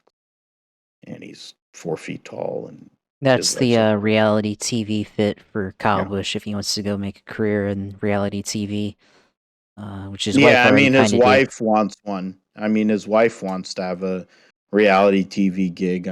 When they originally met, she had enormous bolt-ons and her tits were a foot ahead of her, but and she got her college degree or got her master's and all that, and then had some illness issues, and then trying to make a kid and all that, and got rid of them titties. And but RCR, if they really want relevancy, if they're not going to sell out to Junebug, which I think is the best option, to be honest, you go and have Kyle Busch in the fold, which is essentially the closest thing we've had to Dale Earnhardt since Dale Earnhardt. And based on our listenership, nobody's going to be going and getting in an uproar because I said that, but it's the truth. Kyle Busch is the closest thing to Dale Earnhardt we've had since Dale Earnhardt in regards to driving ability, being an asshole, and driving through people. So he would be the perfect fit for the 31. They should renumber that goddamn car. It bothers me that it's the 8 car. It makes no sense that it's the 8 car. It should be the 31 car. The 8 car is just random, but to me it's Junior, which in its own right, if Junior was taking over the team, okay, fine. You have the 3 and the 8. It's perfect. It's family, lineage, and symmetry. But the 8 car makes no sense for that team. It should be the 31 car. They can't do 2 in the Cup Series, but 21 they can't do in the Cup Series either. But 31 works. It should be the 31 car. There's good years. They had good times there. With that, hopefully they'll do that when Austin Hill takes that car over. If it's Austin Hill. But, Joe, there's a lot of news. I'll let you go over it because you are the journalist. You are the one that covers the sport, and there's a lot of news topics. So you give your thoughts on it, and Josh, you can go and give your thoughts on everything that went on this past weekend and what it may mean for things as we get on the rest of this year and into 2023. All right. So, I don't know who decided that this week was going to be a great week to start blowing everything up, but yeah, a lot happening both on the actual hard news side as well as the speculation side. So, we'll start with some of the hard news. The first, and I think probably the fan favorite announcement, honestly, that came out of this weekend was the fact that Craftsman is back, right? We found out earlier this year that Camping World was no longer going to be the title sponsor. They have sponsored the series since 2009 in some capacity. They did a few years where Marcus Lemonis wanted to switch it to the Gander Outdoor and RV Truck series before replacing it with Camping World again. So they have been around ever since Craftsman left, and now we're getting Craftsman again. I'll be honest, based off of what I was hearing, I wasn't shocked. And I think only because I had been hearing that Craftsman was possibly in on these talks. I have seen, they have definitely, I remember when I was a kid, you'd go into the Sears at the mall over here, and there was an entire section of Craftsman tools. Circa 2007, 8, 9, and then, they fell out of the sport, and 09 was the first year of the Camping World Truck Series. And, you get to, with the early 2010s, maybe around 2013, 14, I don't ever remember seeing Craftsman at that point. They just fizzled out. Over the past few years, I have noticed Stanley Black & Decker, the parent company, they've put a lot of money into sponsoring cars. Most notably, Christopher Bell has had some sponsorship from them. Denny Hamlin had Craftsman on for a few races. They then began Edwards and Suarez sponsoring. Yeah. I forgot about that. That's total. Yeah. They were when Edwards had his deal with Aris, which was Suarez's sponsor. It was the Aris car, and then they had Stanley Black & Decker on the car. That's like when he went and moved Kyle at Richmond a few years ago. He had a Stanley car. Yeah, it was an Xfinity car, but he had Stanley cars and he won in the. Yeah, but specifically with the Craftsman brand, I noticed it's really been in the last like 2 to 3 years, and they've put some money into Haley Deegan this year. They've sponsored multiple races with Deegan, and so it's funny. I feel like in some sense we're in this time in our sport where there are so many new things. We are going to so many new tracks. We are trying these things we've never tried before, right? A few years ago, you would have told me NASCAR is going to race on a quarter mile in the Los Angeles Memorial Coliseum. I would have laughed at you, and I don't know what I would have done after, but I probably would have laughed for a good while, right? Or if you told me we were going to run a street course, I probably would have laughed at you. And look, now both of those things are happening in back-to-back years. At the same time, there is this almost resurgence of history that's happening, right? Think about it, in the past few years, we've gotten 2 Darlington races for the first time in almost 15 years. We've got all these beautiful throwback paint schemes to pay tribute to the past. We're getting North Wilkesboro back, not necessarily for NASCAR, but that's not really the point. It's the point of getting that piece of track, that piece of history, that piece of racing history. That track had been around for so long, it was on the cusp of getting eaten up by nature, and we got it back, and largely in peace with Dale Jr. and Marcus Smith. And now again, here's something we're getting. What is old is new again, right? The Craftsman Truck Series. So it's really exciting. I know it's like it's kind of silly to get worked up about it, but it's really exciting to see the sponsorship interest for Craftsman to come out from Black and Decker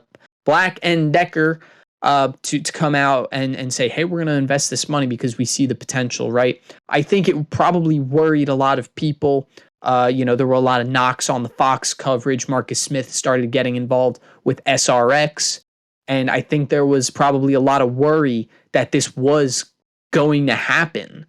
I think got to a point where it was inevitable. Marcus Smith came out and said, hey, this is the deal. And, I remember when Monster signed on after Sprint left, I don't think we knew the series title name until the new year. So to have something locked down this early is a really healthy sign for that series, where I think there maybe have been some concerns. Moving away from Craftsman, we were also told that Daniel Suarez is going to return to Trackhouse for 2023. Now, this is a 1-year contract. I kind of don't like that move of just being a 1-year contract. He won a race earlier this season. I know over time, contracts have gotten a lot shorter and shorter to the point where we're now really kind of signing between 1 and 3 years for the most part. I know some of the bigger names and some of the people who sell a lot of merchandise are getting these really long deals. Chase Elliott is signed through 2026 or 7 or something, and Napa is signed with that team through 2027 or 8. But it's good for him. He has been one of the drivers who nobody's really discussed with contract year. I don't know if maybe they've kind of had something on lock, if this was an option. I feel like if it was an option, that would have been disclosed. But regardless of whatever happens, Suarez is going to be back with that team. That's a great sign. He has definitely had a much healthier career over there. It's been visible in his attitude. It's been visible, especially this year, in his driving on the track. He's someone who I'm looking for to continue to grow and to continue to, gain and be a little more consistent, to the point where maybe we can see him run very similarly to how he ran with the Gibbs cars back in the Xfinity series in 2015, 2016. So that's really exciting for him. A little bit of crew chief news. Greg Ives is going to depart from the number 48 team following this season. He did mention he will still have a role in racing. I do believe he actually mentioned it will be that he's going to be at Hendrick, not in a crew chief role. He was an engineer with Hendrick and JRM for a really long time in Cup and Xfinity, respectively. He was the crew chief for Chase Elliott back in 2014 when Elliott won 3 races and the championship.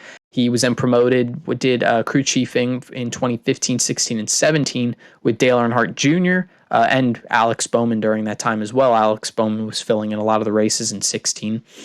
So he did a handful of seasons with crew chiefing over there.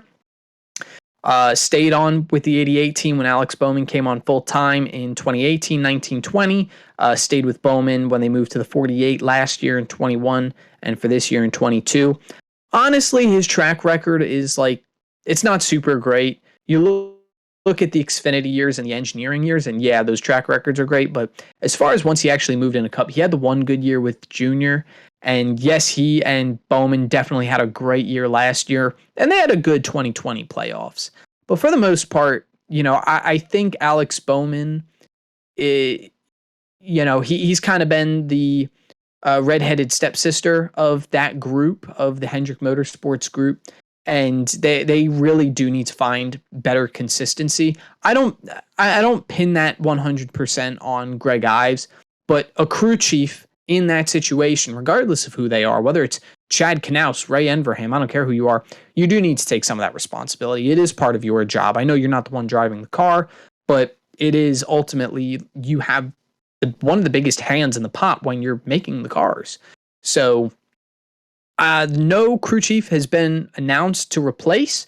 Personally, if I had to take a guess, Noah Gragson is leaving the 9 team in Xfinity to go over and run the 42 next year. Justin Alexander, is that name right? I thought Justin Alexander was at RCR. Justin Alexander's in the 3 car. Who the hell's the guy at? Isn't it Mike Bum or? No. I think it is Justin Alexander, because I know he used to crew chief with Austin Dillon. See, I didn't know something, and now everybody's Googling. It comes in handy, Dr. Google. It's Luke Lambert. Oh, yeah. Luke Lambert. Okay, so Luke Lambert was crew chief of the 31 car. Newman, right? Okay, so I had the wrong driver then, because Alexander at one point he was doing with 3 car, but yeah. So I could honestly see him, because Luke Lambert does have some Cup experience over there with RCR. I could see him getting promoted and possibly going up and crew chiefing with Alex Bowman. It'll take some time, right? They're going to have to figure some things out. The chemistry, the communication between those two would be something major. That would just be my guess. That's pure speculation, but to me it makes sense. Probably the last thing that I'll say that was really hard news before I kind of get into some of the more speculaty stuff. Zane Smith is going to return to front row in 2023. He's going to race across the board in the 3 major series. So he will be full-time trucks. That will still be his points series where he won the regular season championship this year. He's also going to run select Xfinity Series races. It was not mentioned with what team. Front Row Motorsports does not have an Xfinity team. I don't imagine they'll be opening one for this. And then he's going to make select Cup starts, including an attempt to begin the Daytona 500 at the start of the year, most likely in the 36 car, because I don't believe they're getting Gilliland or McDowell out of their cars in Cup. So that's really exciting for him. I was kind of thinking maybe he was someone, because I do believe he's got some history with JRM, maybe late models.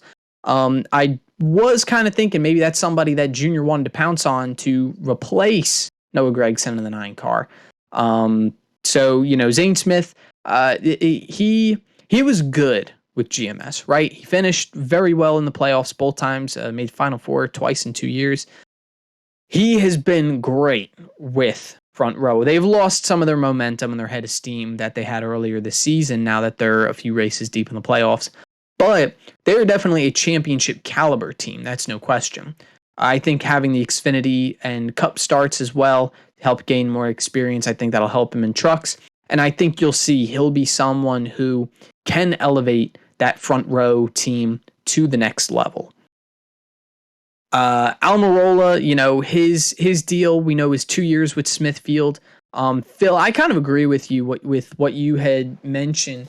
You have Gene Haas, this multimillionaire who, he paid basically for most of Kurt's years over there, and then he paid for a year for Suarez. He's invested a lot of money into racing, and I feel like it's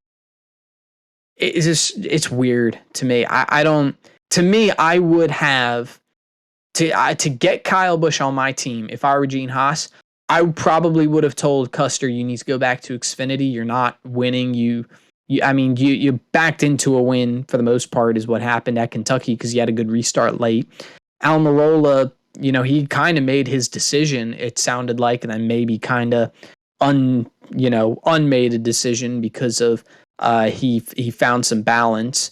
I would have pushed really hard if I were him, and if I were Tony Stewart as well, because they possibly lost Larson because Ford wouldn't let Stewart pursue after the incident in 2020. So, I would not want to lose another talent like that to anyone. I don't care if it's a small team, a big team, whoever. I wouldn't want to lose another talent, an opportunity like that.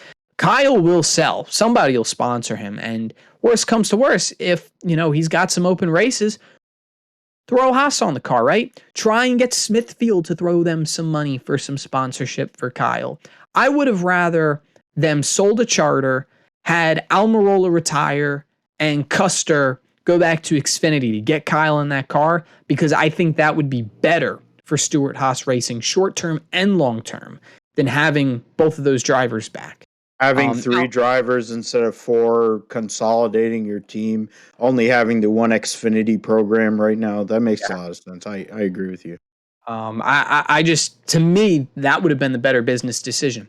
Now, it's totally possible there's something behind the scenes in the inner workings that would have further restricted Busch from going to that team than what everybody knows. So, I won't be pretend to be an expert like that, but to me, it's weird that all of a sudden, a few weeks ago, we hear Almirola is interested in returning, and Custer, we were all kind of wondering what's up, and now we know that both of these drivers are back.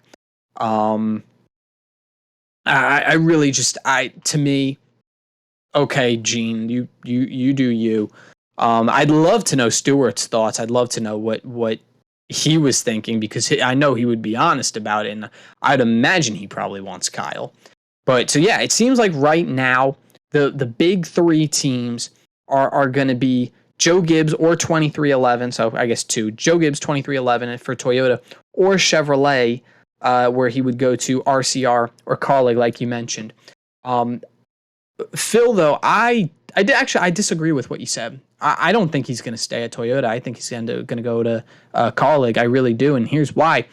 So Joe Gibbs, clearly, if Joe Gibbs was flexible on the sponsorship price, this deal would have already been done. It would have been done months ago when Oracle said, hey, we'll throw you money to sponsor that 18 car next year.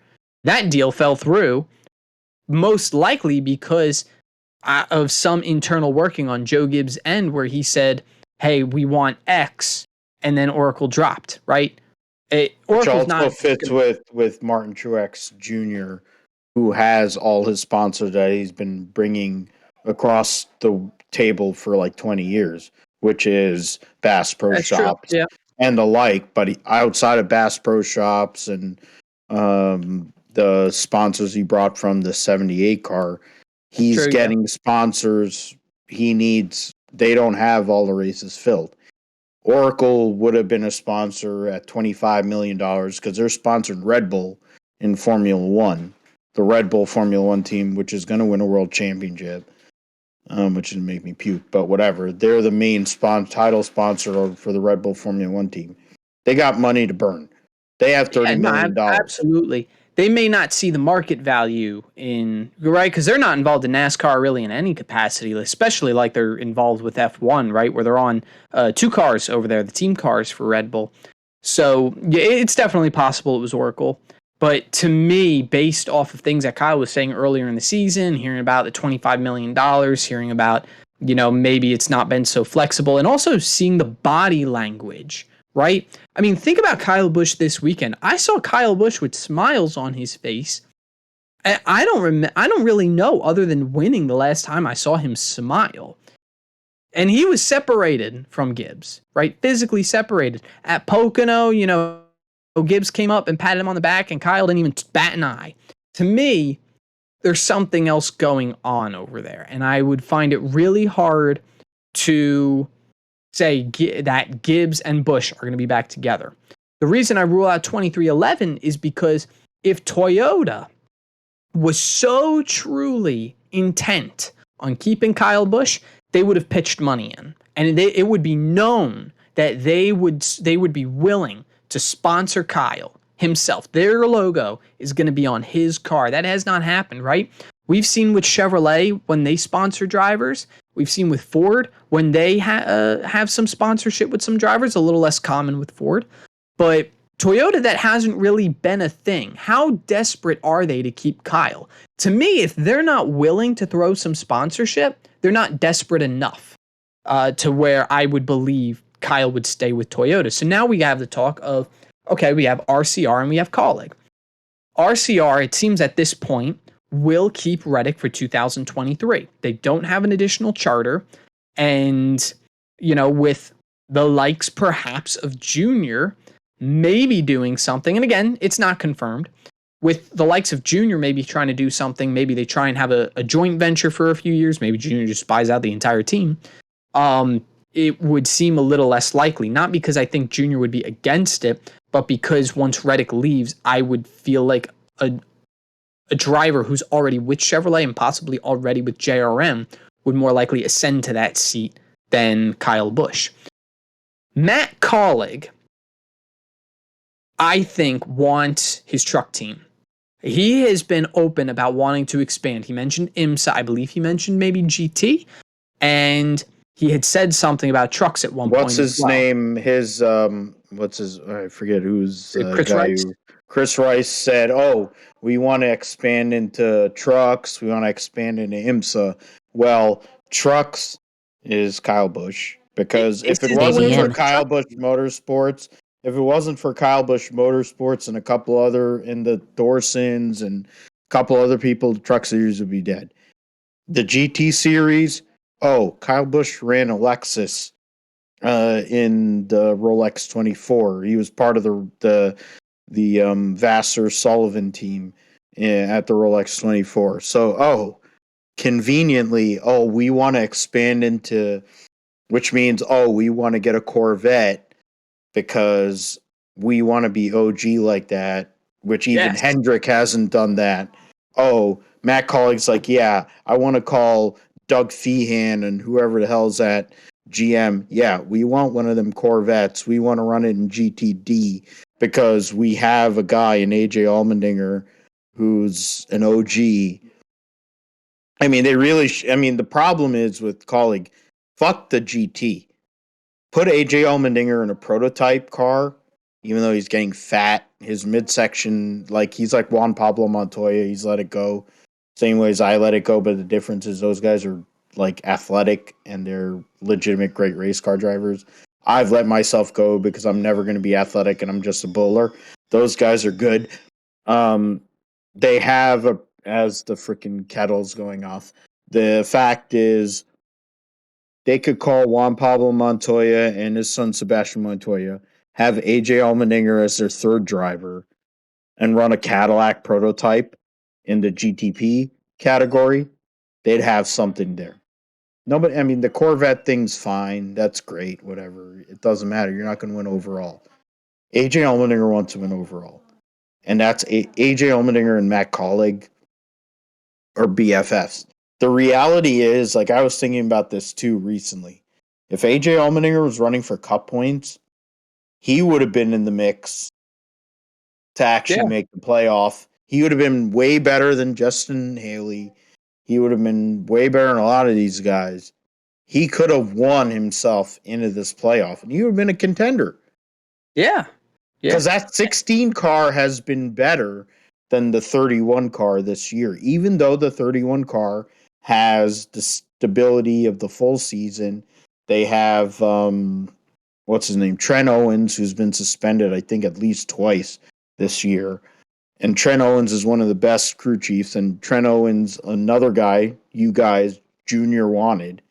He didn't get him. I don't know how, but he didn't get him.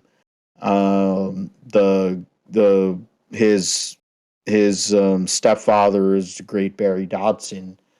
The reality is Trent Owens is one of the best crew chiefs. He won for Eric Almirola at Daytona years ago, too.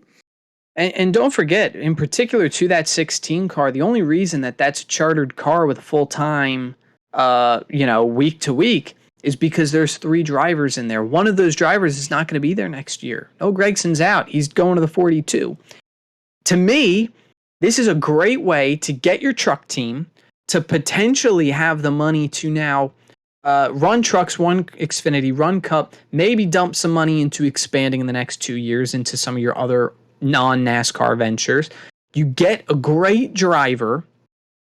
The sponsors will be there. Matt Collig, he'll negotiate something. He'll find something. You do have Rowdy, you do have Celsius, and that may be a problem. But I think for Kyle Busch, it can be overcome, right? The level of talent that you would be getting.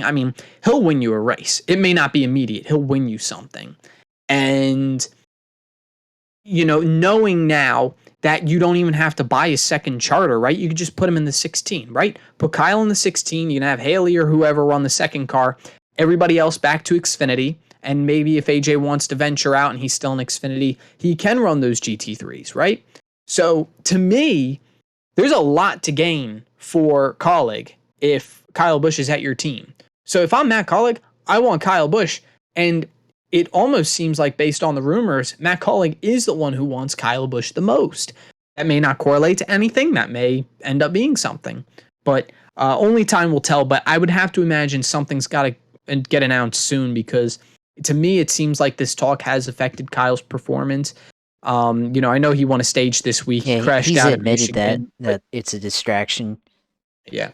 So if I'm Kyle, I want to get this thing squared up as soon as possible so I can go race for a championship. I'll tell you right now, on my bracket, I have him out after the round of 12. So if he announces something, maybe that changes. Interesting. Something Wow. that we have to go over later. Oops. No, I mean it's a good transition into later, but I mean, in my opinion, I think you're right about Kaulig. That was something I was thinking about while you're talking is Kaulig, gets Kyle Busch, and then they also will get Kyle Busch Motorsports, and not sure how the logistics of the business side of that will work out. Will they just absorb Kyle Busch Motorsports and become Kaulig Racing, or Kyle Busch Motorsports in the truck series, and then Busch has like some type of equity, or is it similar to how Dale Jr. when he went to Hendrick, Hendrick became partner in the Xfinity operation with Junior Motorsports, and they gave them more resources and stuff and allowed them to grow. I don't know what happened to Discord. So Josh randomly dropped out there. Just going to give him a second to... Am I back? I don't know what happened. I don't know what you did there. I did not do anything. It's like Discord just crashed on me. Your video isn't showing, so your sound is on. I can't see either. Oh wow, this is You're back. You're loading. There we go. Somehow or another, I had Joe blocked before we ever started. I had you blocked both visually and audio before you ever got on, which is the reason why it didn't work. But, I don't know what happened there, but that was do your thing.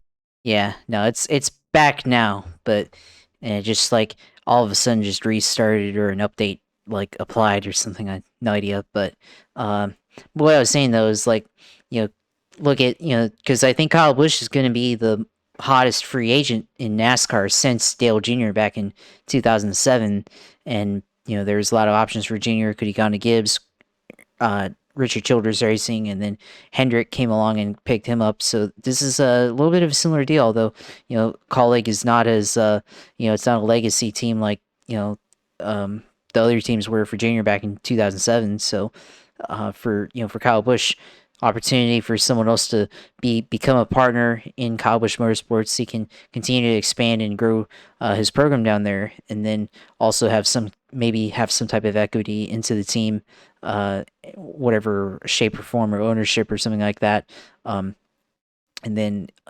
allows Kyle Busch to run his truck team. They have Chevy has another pipeline for talent in the truck series.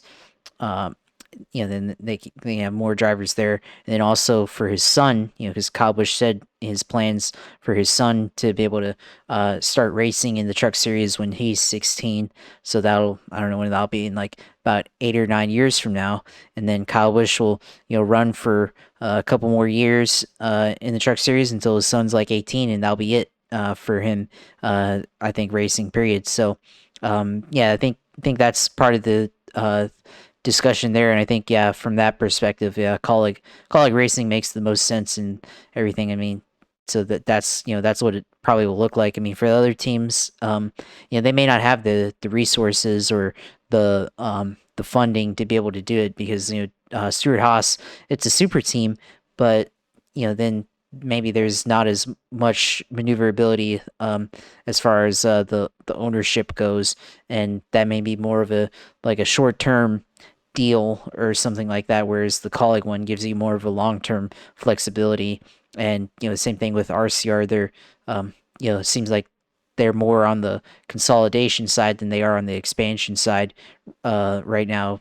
So I think for that it makes more sense to go to colleague racing for Kyle Busch. So would expect that announcement to come soon, probably by the end of the month. And people say that, you guys are talking about like deals usually would be happening right now and they would have re-signed him, and that's true. But then it's also true that we have seen some late or early fall announcements, like Junior going to Hendrick. That didn't happen until like September, or well, actually, that was June 2007 when they made that announcement. But I don't think they announced the full 88 sponsorship platform and unveiling until like September 2007, if I remember correctly. And then Kyle Busch wasn't announced as JGR until September 2007.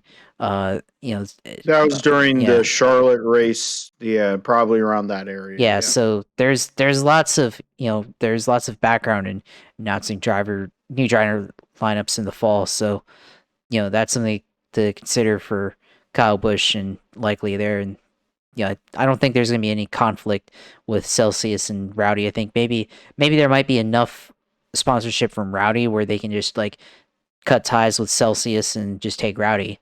Maybe there's enough business there. I don't know, because they are kind of in the same platform, similar to how Rowdy and Monster couldn't be on the same team because Monster and them compete in the same brand space in the same marketplace. So that might be something to think about, but I don't think it's a big issue at all. I'm just here for Rico Abreu to get in a truck again, just because he's my spirit animal. But that's beside the point. Go ahead. Yeah, that's true. I mean, we'll see if that ever does happen. But yeah, I think the other thing you brought up earlier, Daniel Suarez going to Trackhouse for 2023, and you talked about it's only a 1-year deal, right? But I do remember him saying that I think they had the new TV contract in mind with that 1-year deal, where after the 1-year deal, they'll be able to renegotiate and sign a better deal, maybe long term. And it's just a 1 year, which is risky because things can happen, performance can drop off, and then they say, hey, we're not going to re-sign you, or the 1-year deal happens and then another team comes along and says, hey, we want to sign Daniel Suarez. So there's a little bit of risk, of course, with only 1 year on both sides of that with Trackhouse and Daniel Suarez. But I think the bigger play, and of course with the amount of years on the deal, 1 year, 2 years, 3 years, and beyond, I think the big catalyst for that is the TV deal. Whenever they figure out how to work that out, of course, there's discussion of how to distribute more money to the teams, how to distribute more money back to the drivers to try to kind of reset the business model. Because of course, the teams aren't maybe getting the best deal when it comes to the TV and advertising side of things, getting that kind of revenue sharing like we see in other sports leagues. Although this is a little bit different, and with NASCAR, with most teams being independent contractors and not actual franchises like the other teams in other sports leagues. So that's something to consider as well. So we'll have to see how that deal plays out, and who the media outlets that would be covering NASCAR in the future, if they change television providers or whatnot, if CBS comes back into the fold, if ESPN comes back into the fold, things like that, we'll have to see. So, I think that's all thoughts I have. I mean, Greg Ives retiring and going back to, I guess, going to a desk job at Hendrick was probably a good move. I mean, I think he was a decent crew chief. You had that one good year with Dale Jr. in 2015, and then things kind of fell off from there. I think, they had a good 16 to start out with until Junior started crashing, and eventually his concussions got to him, and then wasn't really good after that, and was kind of decent with Alex Bowman, until now. But I think a lot of their issues have been Hendrick overall falling off, because when Greg Ives came in to the 88 car, he was good, but Hendrick overall was good, and now they're still not the best team at Hendrick, and they are the team as a whole is a lot more successful, but still done a decent job. So, we'll have to see who comes in to replace Alex Bowman, or, well, somebody might be replacing Alex Bowman, but who's going to Kyle replace Busch. possibly that too, but who's going to replace Greg Ives for the 48-88 crew chief role there. Yeah, I mean, when it comes to what Greg Ives did, I compare him a lot to Letarte, but Letarte, the difference that he had is he had Jeff Gordon still at the back end of his prime, blew one championship in 2007, which at the end of the day, when you consider what Jimmy Johnson and Chad Knaus were, I guess you can kind of throw it out. Steve Letarte went and saved Dale Jr.'s career, and he had 2 great years in 14 and 15. And that's what essentially is what made him a TV guy. He's like, oh shit, I just figured out a way to make the most popular driver. I gave him a career after all these years when he was irrelevant at Hendrick. I'm not going to do better than this. I'm going to go to TV. Like Larry McReynolds, God bless him, he's become a, quote, America's crew chief. If you really dig into his career after he left Robert Yates Racing in 1996, when he was part of Ernie Irvin's return after his horrendous crash, and he won 2 races, finished 10th in points, his career wasn't that great. The only thing he did was help Dale Earnhardt win the Daytona 500, but let's be fair, Dale Earnhardt could drive a freaking radio flyer around Daytona and win. That's beside the point. I mean, I could have been, and it was 1998, right? So I was 14 years old. I think so. Yeah, was it 13? Yeah, 85. Yeah, 13. I could have crew chief Dale Earnhardt with that car, and I could have won him the Daytona 500. But the fact is, Larry McReynolds did all his work with the Robert Yates Racing Texas Avalon 28 car with Davey and Ernie. Did it with the 26 car with Ricky Rudd. I think Brett Bodine as well. Yeah, he helped Brett Bodine win his one and only win there in 1990, but everybody remembers his time with Ricky Rudd. And then he's like, oh yeah, I should go to TV. And that was a good move. It's the same thing as what Steve Letarte did. Greg Ives is like, yeah, I've had this career. It's good, not great. Kind of is like Wally Dallenbach in that sense. And he's like, I'm still going to have a job at Hendrick Motorsports. If I want to do TV, I can do it. But it's like, I can be home. I can be with my family. There's something to be said about that. I mean, him and Bowman haven't really done a whole lot. To be fair, him and Earnhardt didn't really do much after that first year. Ives was more a product of Clyde. And I've always wondered if he had went with Clyde and he was connected with him, what would have happened? Instead of Alan Gustafson being that guy because it was a 24 car and he was connected to him. Because the fact is, him and Elliott didn't do a whole lot for a few years. They didn't win. There was a long losing streak with Chase Elliott before he became what he is now.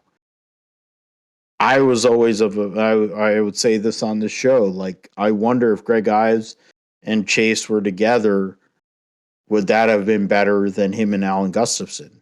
Because the fact is, Gustafson would have been moved somewhere along the line. He might have been with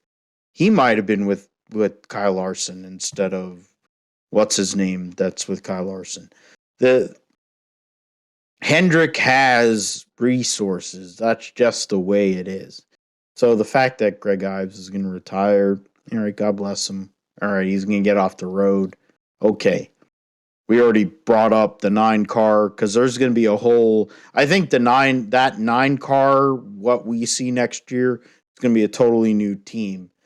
They have the 88 to 17 program. That's a Hendrick program. There's going to be some conglomeration of people. And I think Kevin Mendering might end up being the crew chief on the 9 car next year with whoever it is, whether it's Carson Hocevar, whether it's insert name here, but that car is going to be there. But they're going to put more emphasis on Mayer, on Allgaier, and on Josh Berry for next year in the Xfinity Championship.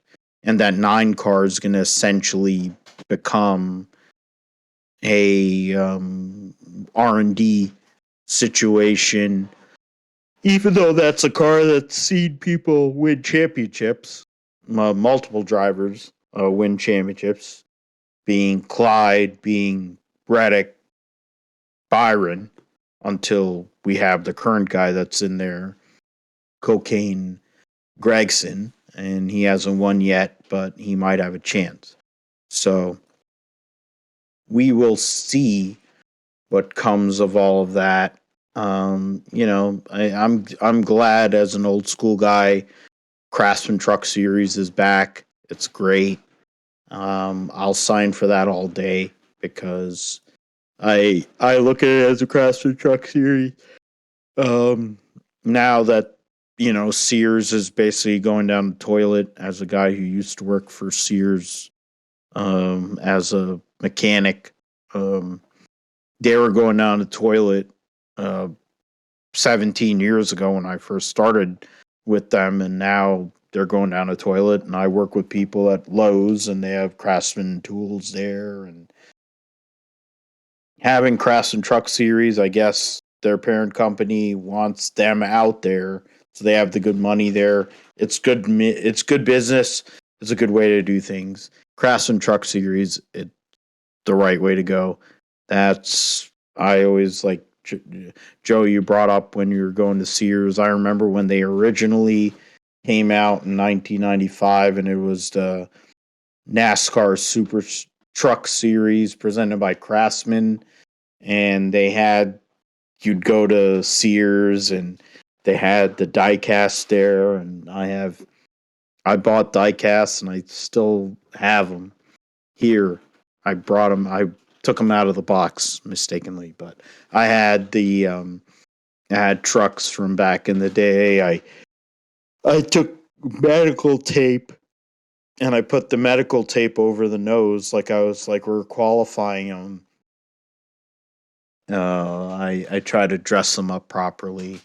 That's my young buck self back in the early days of the Truck Series when I was a young boy, and now we're 27 years into the Truck Series because it was a 95, so 5 and 22 or 27 years. Yeah, 27 years in the Truck Series, and still with it. It's been rendered into a ride buyer's paradise, but I'll always be a fan of the Truck Series no matter what, even though they've fucked it up. Okay. So, yeah, we went over everything in Daytona and all the news. Zane Smith being kept at, before we get into Darlington, Zane Smith getting that contract renewal and being kept at Front Row Motorsports speaks a lot to what Bob Jenkins and what they want to do. They have Todd Gilliland. He's part of their future for multiple reasons. He's part of their future. But Zane Smith, he was a NASCAR Next guy. He was part of Junior Motorsports. He was part of Chevy, their whole program, GMS. But they let him go because their truck program wasn't their main thing. They were committed to the Cup side, and they got Gren Enfinger. So they're like, okay, we're not committed to the truck side, which is which is proof positive based on what their results are on the Truck Series.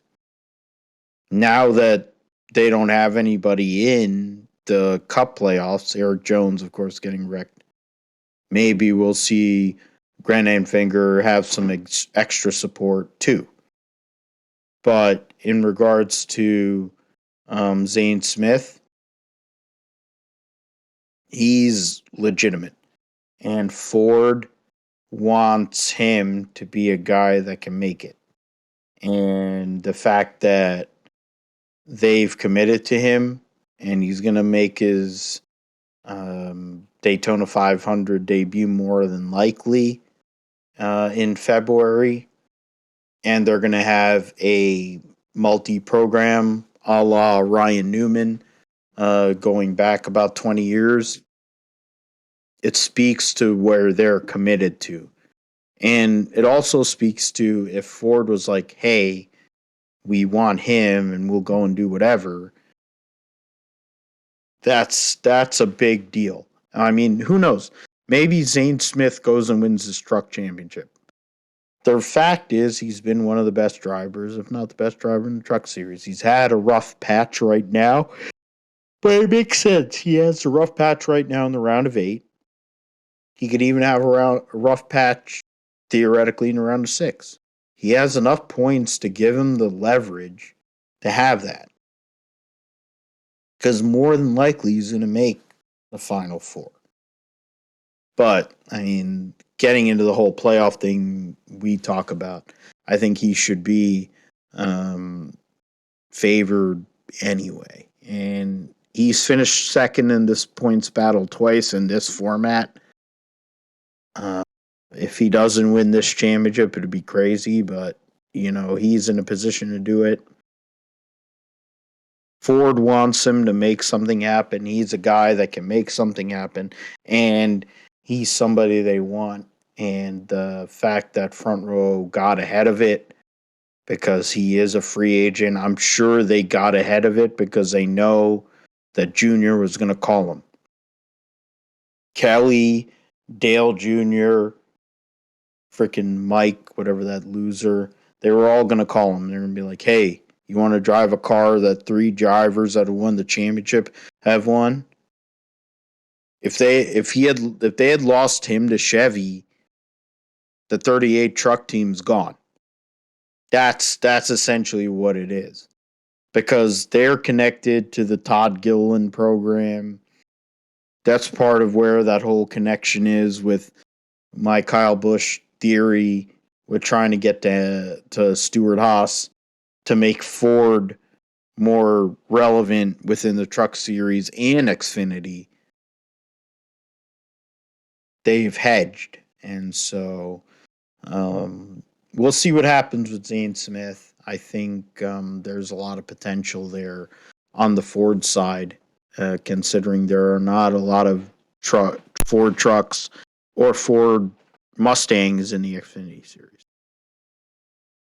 So let's transition into the Xfinity race this weekend. The Sport Clips Haircuts VFW Help a Hero 200.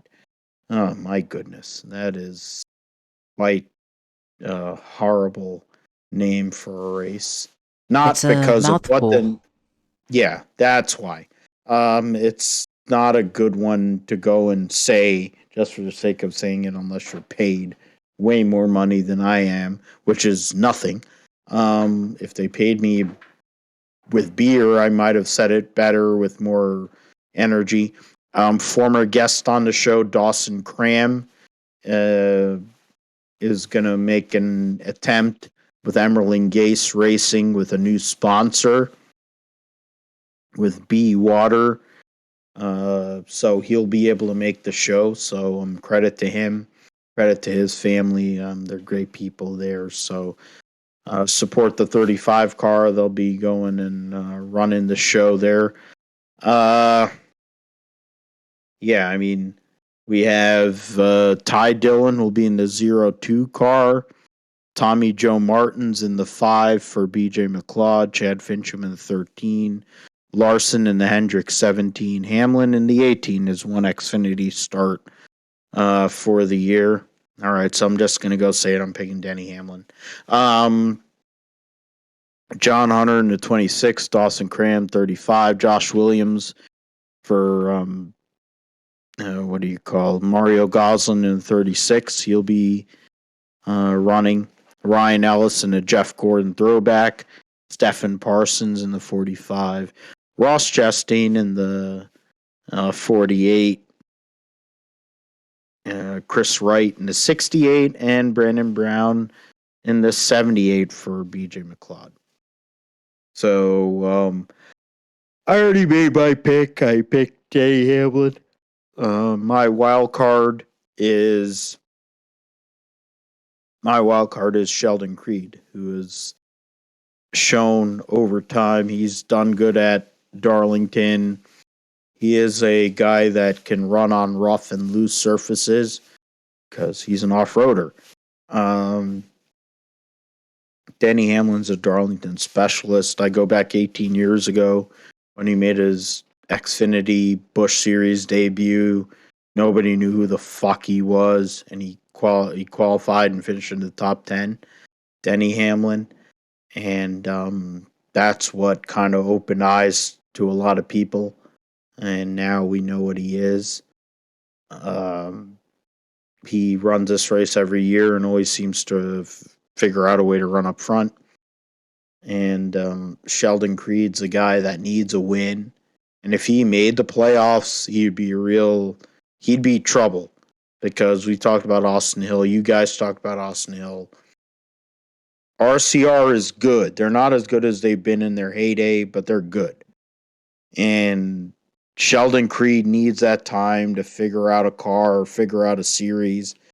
He did it in ARCA and became an alien, won an ARCA championship. He did it in trucks. He figured it out. He put himself in a position. He won a Truck Series championship. He's that good. People consider him a sort of ride buyer. He's not a ride buyer. He's like Robbie Gordon 2.0. He is raw. He is really, really good. It's not my obvious fandom talking. The guy is that good. Richard Childress wouldn't have gotten him if he didn't have that talent. Whalen Engineering, who is a great big sponsor from the Northeast, wouldn't have put their money up if they didn't think this guy could drive. So Larson to win, or not Larson, Hamlin to win. What do you call Sheldon Creed as my wild card? Josh, who are your picks for this weekend in the Xfinity Series at Darlington? I mean, you said it right there at the end. You leaked it out. You're reading me, I guess.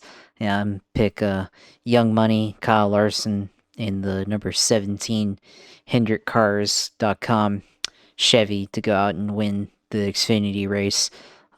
He's been good at Darlington in the past. Of course, last year in the Cup, should have won in the spring and in the fall, I think. And he's been successful in terms of top tens and laps led. This is a Kyle Larson type of track.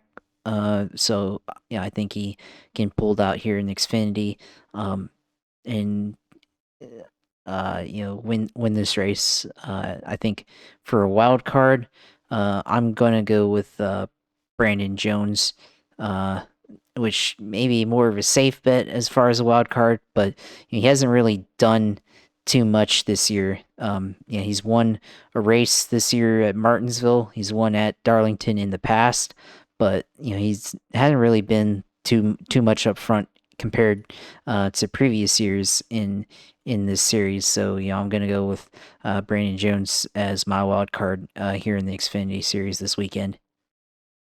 How about you, Joe? So we picked both the Cup guys here. You guys suck because you took all four of my picks. All four of my picks, man. You understand you can just pick Junior Motorsports.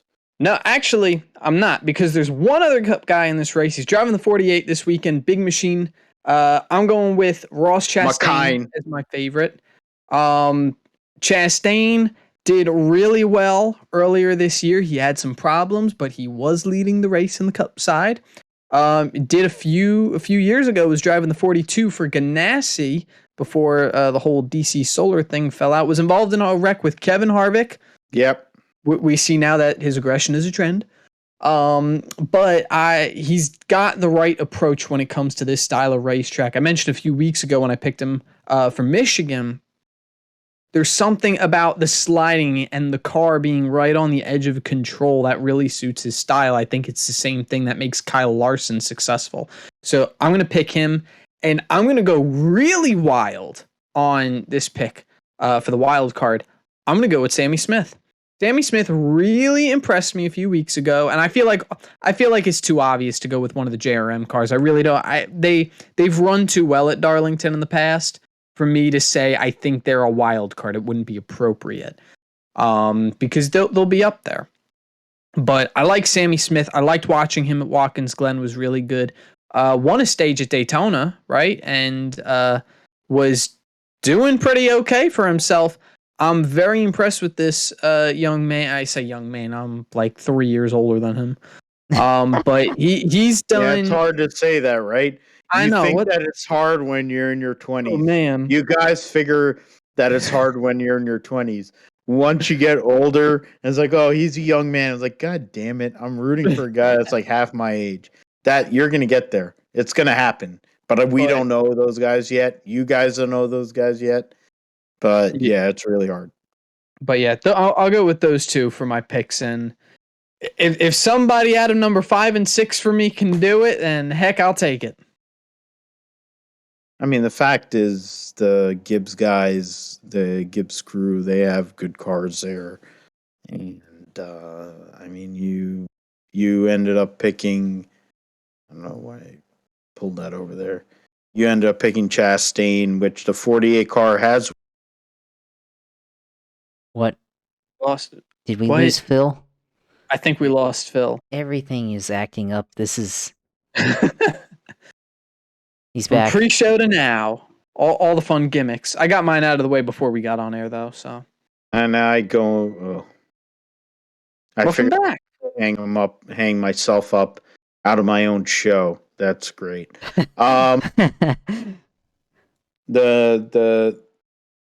You had Sammy Smith. You picked Ross Chastain. Tyler Reddick won earlier this year at Texas, I believe, in the Xfinity Series. That car is a good car. It's RCR supported. The Big Machine Records team, Scott Borchetta, who supports Trans Am and classic racing there, classic old Trans Am and old GT cars. That's where Borchetta is all around Big Machine Records and Spike Seltzer, whatever the hell their deal is.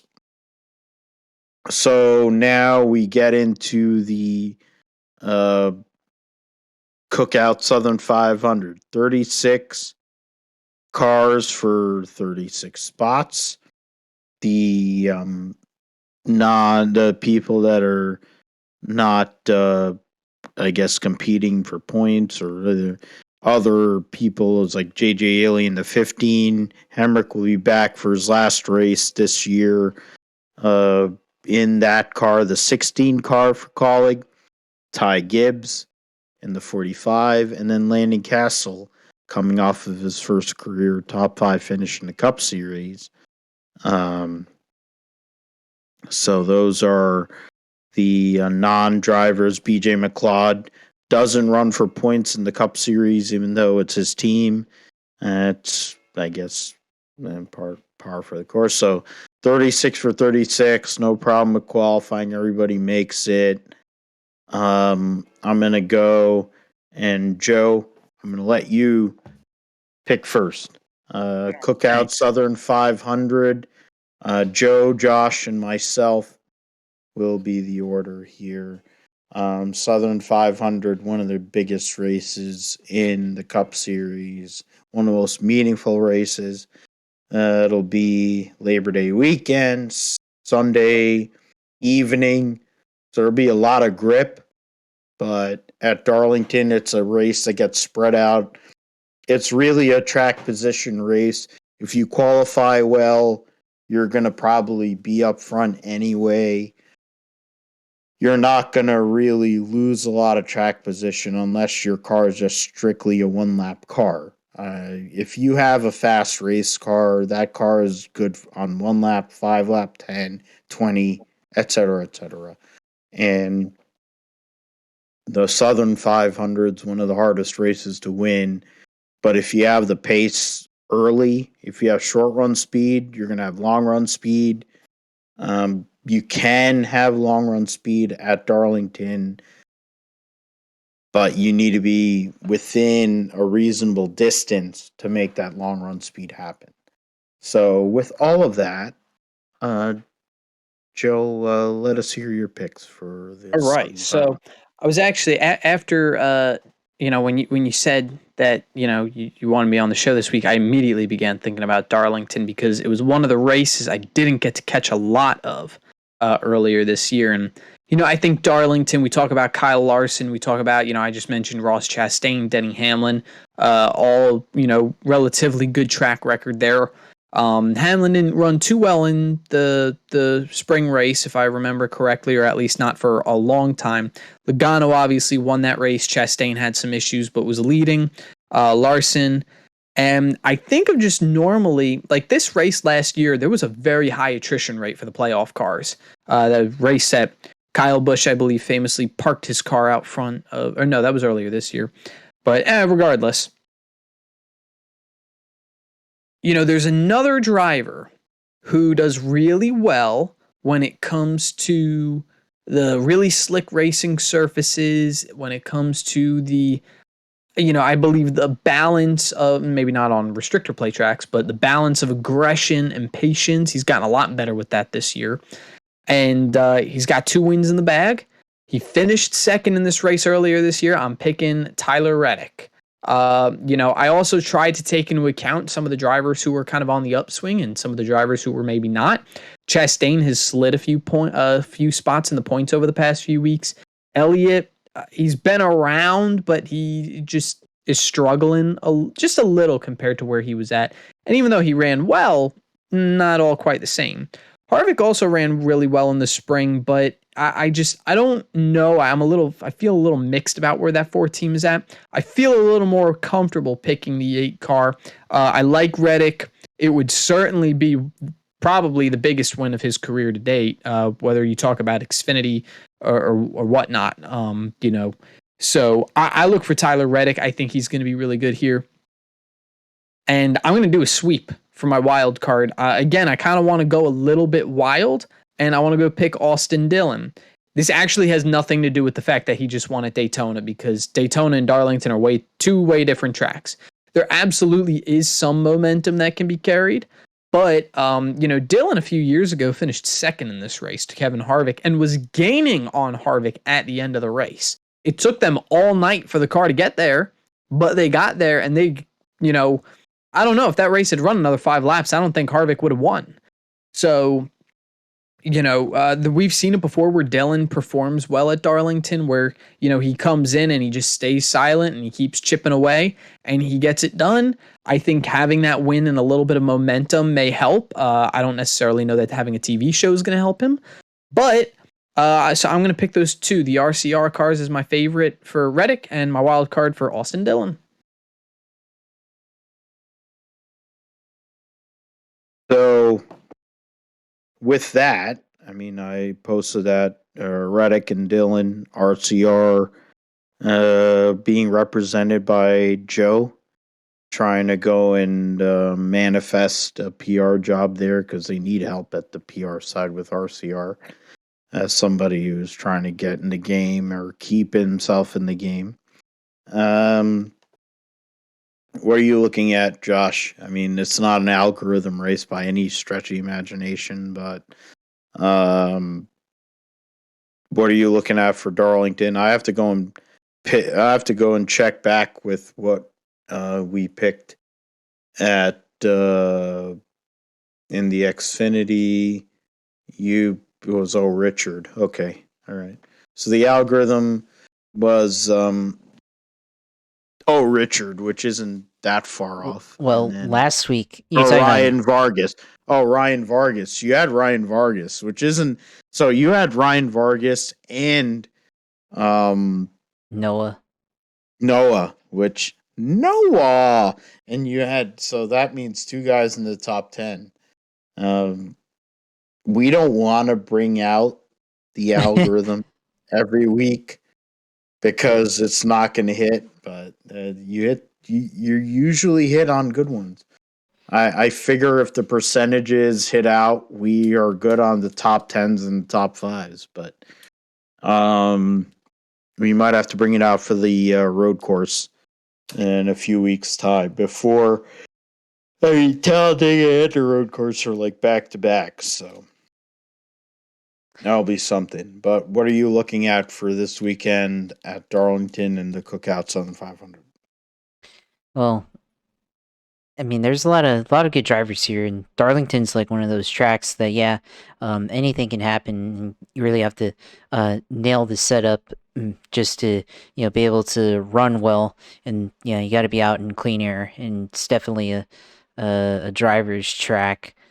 Um, uh, I'm gonna uh go with Joey Logano to do the Darlington sweep for the year. Ran pretty well there in the spring, led the most laps there in the spring. I think he's a driver that could surprise people, and it's been quietly getting top tens the last four races last 6 weeks, and he's quietly coming back up there. Ford has not been the best on speed this year, but I feel like some of that can be mitigated, especially on tire like or a track like Darlington that's very tough on tires.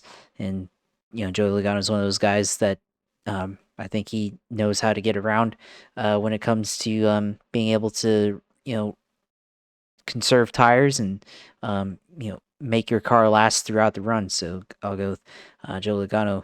Darlington sweep for the year, wins the Southern 500 after winning the Goodyear 400 in the spring. And then wild card, it's going to be interesting, but I'm going to go with Eric Jones, someone that's not in the playoffs currently right now, but Eric Jones has been good on speed throughout the whole year for the most part. They just haven't had the luck. So I'm gonna go with Eric Jones. Former winner of this race. Yeah, he's a former winner too. That's correct. Yes, forgot about that, but yes, former winner. I think Eric Jones can go out there and surprise some people. Run, I'll say at least top 15. Certainly, I think at one of the stages you'll probably see 43 up there in the top 10. So not a surprise if he's hanging around there at the end, and especially if we get a long green flag run or something like that, or fuel strategy comes to play. I think he's one of those guys that could surprise people. Yeah, he's a really good driver, and at the end of the day, Petty GMS has somebody who's a foundation piece. If they can go and get the sponsorship solidified, they have a guy that can go and do work. In Eric Jones, that Jones boy from Byron, Michigan, as the great Ken Squire said about him. I'm curious as what the announcing will be. I figure it'll be all three. It'll be all three drivers. It'll be Jarrett Jr. and Burton in the second stage. Is it going to be a throwback race? I thought No throwback race. I think Ellis in Xfinity is electing to do a throwback. Yeah. Harvick actually today he announced he's going to run not a throwback in a sense, but like some type of Busch tribute car to something from the late 90s. I would have to go back to look at it. I sent it to a friend. But I feel like teams have done this before where they do like a throwback or a half throwback for this race now. But no throwback this weekend. I don't think they're doing anything with the booth. Yeah, I All think right, that was well, that's a Fox shame. with Richard Well, Petty. no, they did. Well, no, they did it for NBC as well. No, I know, I mean, but they've done that. they did in the past, yeah, for NBC on the broadcast. But since I don't think this race is a designated throwback race, I don't know. We'd have to go back to last year's show and look at it and see. But I mean, I don't think I've heard anything. I would hope so, but even if it doesn't, it's something that they probably should do because it's something that the fans are into in general. This fan in particular. Um, for me, in regards to a winner for this race, the Southern 500. I mean, we've had the picks we have today. We have Reddick and we have Joey Logano. I mean, Logano's the second best in the last 10 races. Reddick, ninth best in the last 10 races. Eric Jones, of course, was picked as well by Josh. So two guys in the top 10. Yeah, Slowey. Yeah, that's right. Yeah. Um, because Will Byron wanted to go and kill him, even though he wouldn't know what to do with a gun if somebody handed him one. He's a freaking idiot. Was it you have Pizza Face, or was it Austin Dillon was sixth in the last 10 races at Darlington. So a bunch of guys there that have the potential to do it. But I'm going to pick Kevin Harvick. Kevin Harvick has the momentum. It's one of his best racetracks. He's done the work to go and get himself in this spot. He's also given himself the ability in the Cup Series to go points wise. Right now, Harvick is in ninth, which, considering from 5th to 16th, is only separated by 9 points. Harvick going and winning this race would be a way to go and flip the points. And it's one of his best racetracks, thanks to Racing Reference to go and give me those statistics to work off of. He's had 5 or 8 top 5s and 10 top 10s in the last 10 races at Darlington. Talking about Phoenix when Chase Briscoe won, he broke or tied a record with Earnhardt and Mr. the King for most top 10s consecutively at the same racetrack. I'm going to pick Kevin Harvick. And wild card wise, Eric Jones, Austin Dillon, they're outside of the top 10. That's a hard one.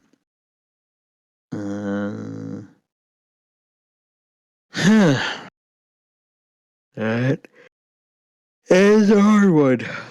Do I go a homer pick? Do I make that homer pick? Or do I go this way? Do I go... I'm going to go Alex Bowman. I can't go full homer. I'm going to go Alex Bowman. So Phil makes Olive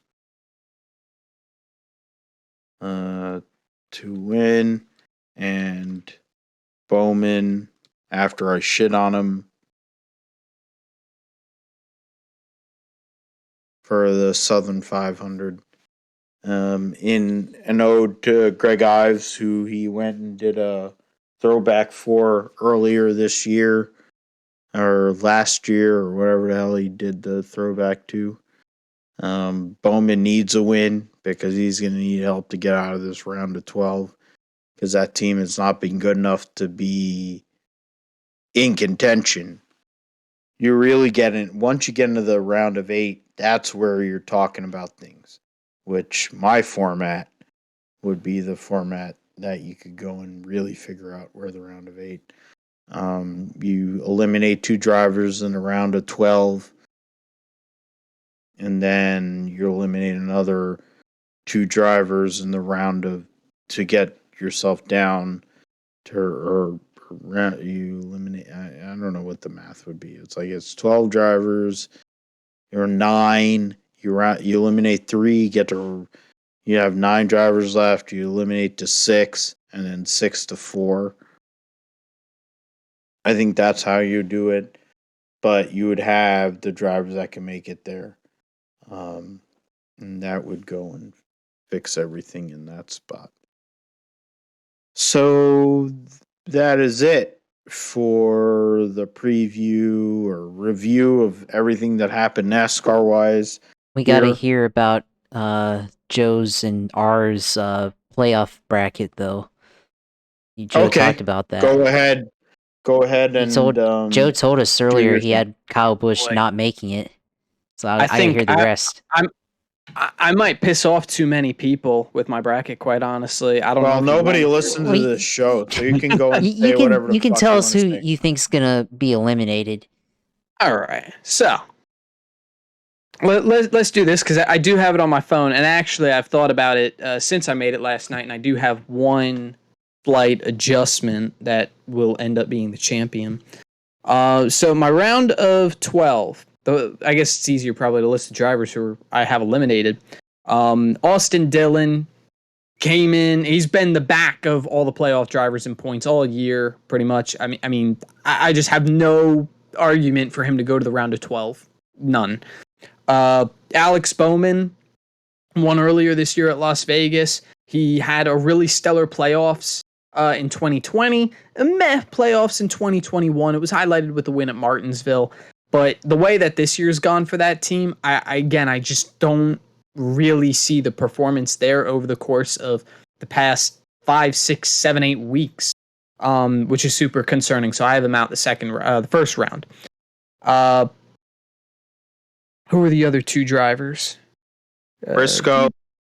Briscoe was one of them. Yeah, thank you. You read my mind. Briscoe, he's just, he had a really hot start to the year. After they made it like 3-4 weeks past that Phoenix win, it's just been a downhill slide. And really for the past few weeks, really the past like month or month and a half, he's been towards the back quarter of the playoff drivers. And I think the one that would probably make people upset that I'm going to say is going to get eliminated at the end of round 1 is going to be William Byron. He was the first to 2 wins this season. He's been horrible since they won at Martinsville. I think he's got 1 top 10 since they ran Martinsville or something. I just don't see it happening for him. It's not his year.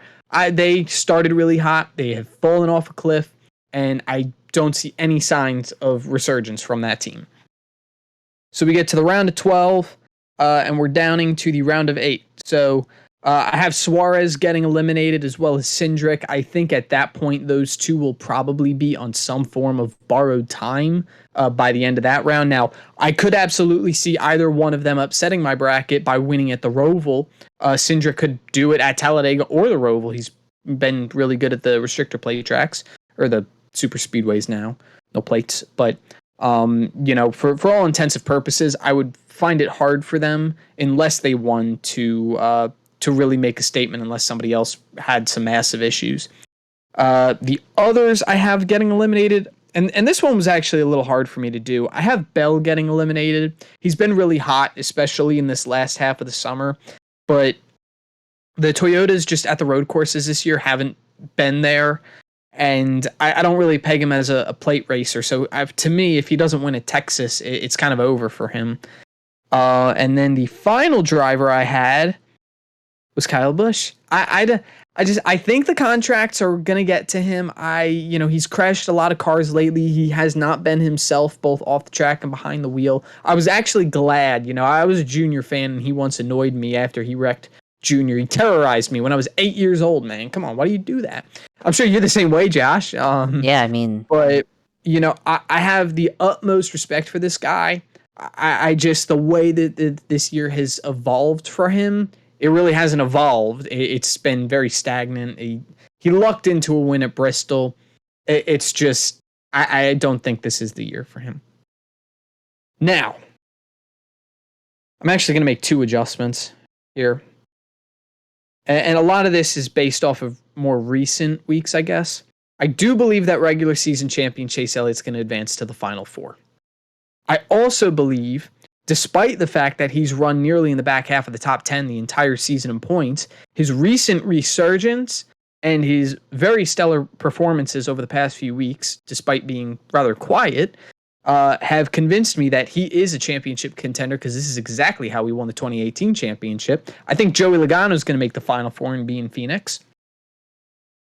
Now, originally, I had Ross Chastain here in my 3rd slot, and I'm going to replace him with Tyler Reddick. I have a lot of faith that I have a lot of faith that Tyler Reddick has the potential to really turn some heads. He is fast. That's spicy. And he's been fast now for about a month.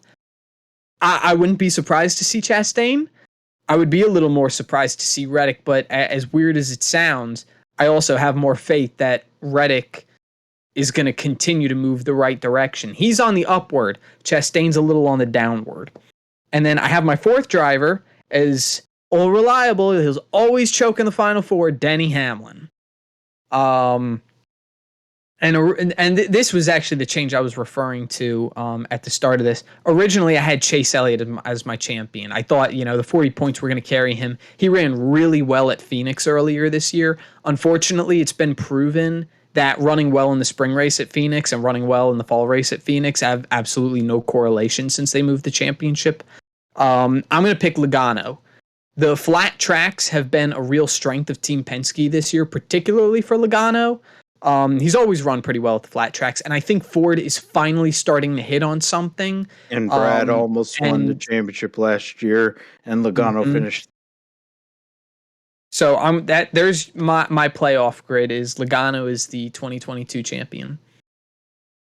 And now he would hedge to go and be the guy that's going to be there for the rest of eternity at Penske, and he'd be a 2-time Cup Series champion, something that Brad couldn't do for Mr. Penske. So you'll have pizza face when you go and do your tours of Penske racing. You're gonna have like Joseph Newgarden, you're gonna have Rick Mears and all the other great legends. You have Emerson Fittipaldi. Well, he didn't win the championship. And Joseph Logano. You'll have pizza face Joey Logano. But all right, Josh. I want to hear Josh's grid because I saw the reactions. I know I made some bold picks this year. I don't normally. I don't have a grid, and I don't really have any real investment in it. But I'm glad you guys do, because there's a side project that you guys can go do because you guys are NASCAR fans like that. I'm not as big of a NASCAR fan anymore. So, Josh, go and let us know what your grid looks like. I mean, it's all in my head. I have not written any of this down, and I'm kind of going by the going by how it is right now. But yeah, I've got Alex Bowman, Austin Cindric, William Byron, and Chase Briscoe all being eliminated in round 1. So I think that Austin Dillon going around 2? Yeah, I think Austin Dillon goes to round 2 by a thread. It's gonna be one of those he gets in by a 1 point or something, and he makes it in. As I feel like, let's say we got Darlington, Bristol. What's the other track that we have in the first round? Kansas. Those tracks are. I'm gonna say that those are good tracks for Austin Dillon.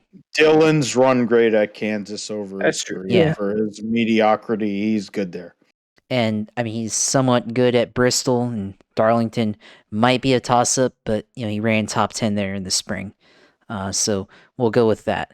Round of 12, who gets eliminated there to cut off the round of 8? Chris Bell, I think. He gets eliminated there. I'm going to agree with Kyle Busch getting eliminated after round of 12. Ryan Blaney gets eliminated round of 12. And Daniel Suarez gets eliminated in the round of 12.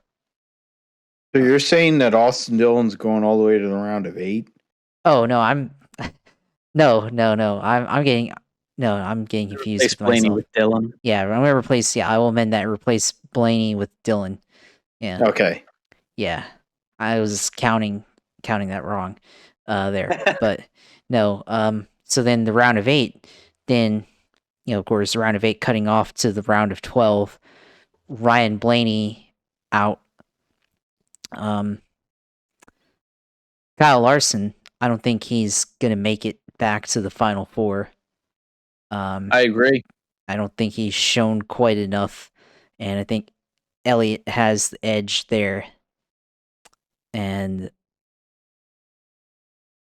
I like the Tyler Reddick pick, but I can't agree with it because I don't know if RCR quite has the firepower, I guess, in terms of speed to make it all the way to the final 4.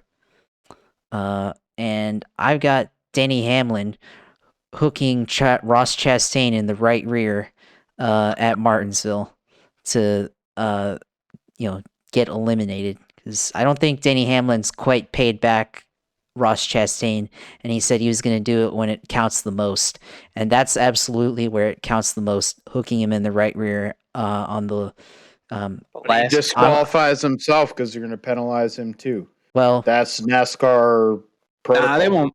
I don't think they'll do that. Him. I don't think I'm not going to say hooking in the right rear. Let's that's very extreme. And I would laugh at that if that did actually happen, but I'm going to say that he takes him out. Let's just say, the way that Chase Elliott took Denny Hamlin out at Phoenix. Can't do that anymore. We don't have tailpipes to cut tires down. Well, bumps him out of the way or something like that. Spins him out, whatever. So something like that. So then the final 4, Chase Elliott, Logano, Harvick, and Denny Hamlin. And I'm gonna go with Chase Elliott going for his second title, because I think he's overall figured it out this car over everybody, and somehow has been the most consistent. So I think he's still got an edge over everybody at the end of the day. Yeah, I like that pick. Sorry, Phil. I like that pick. I think Hendrick has kind of fallen off as a whole. They had the good run at Watkins Glen, but they're always good there. They need to kind of pick it up at like the mile and a half and meet the Toyotas. And then I agree with you. He probably does take it over Logano. I figure with the way the layout is of the 10 races here, you have road courses, you have super speedways, you have a good balance. Clyde can do what he has to do, because frankly, the thing with all these resets, no matter what series it is, they have them in NASCAR, they have it in what is it? I forget what other series, like NHRA, they have that. At the end of the day, if you're good through the majority of the season, you're going to be able to continue to do that into the final 10.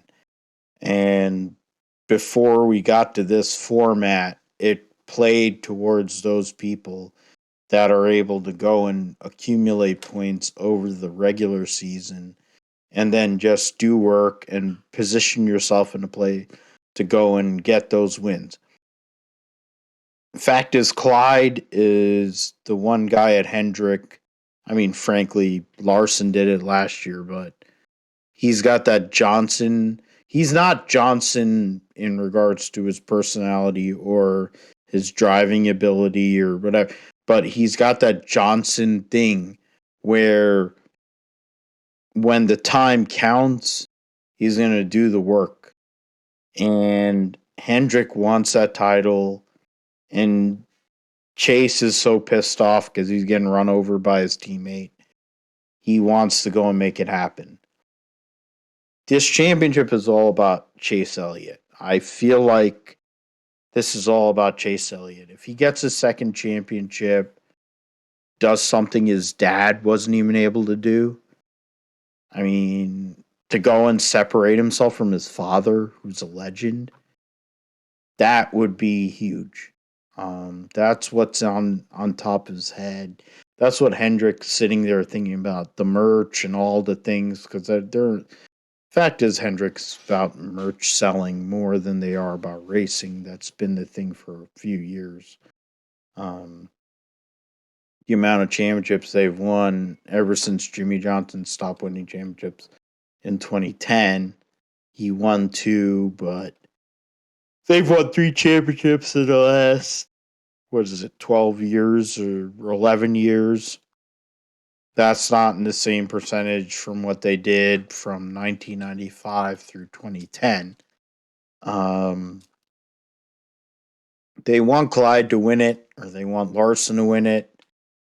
More than likely, that's the only 2 guys that can go and win that championship amongst their team. I think the one person that would be a wild card would be Kevin Harvick because he's motivated. He's on a heater. He was in a position to win Daytona, and he hasn't really been in a position to win at Daytona in a long time.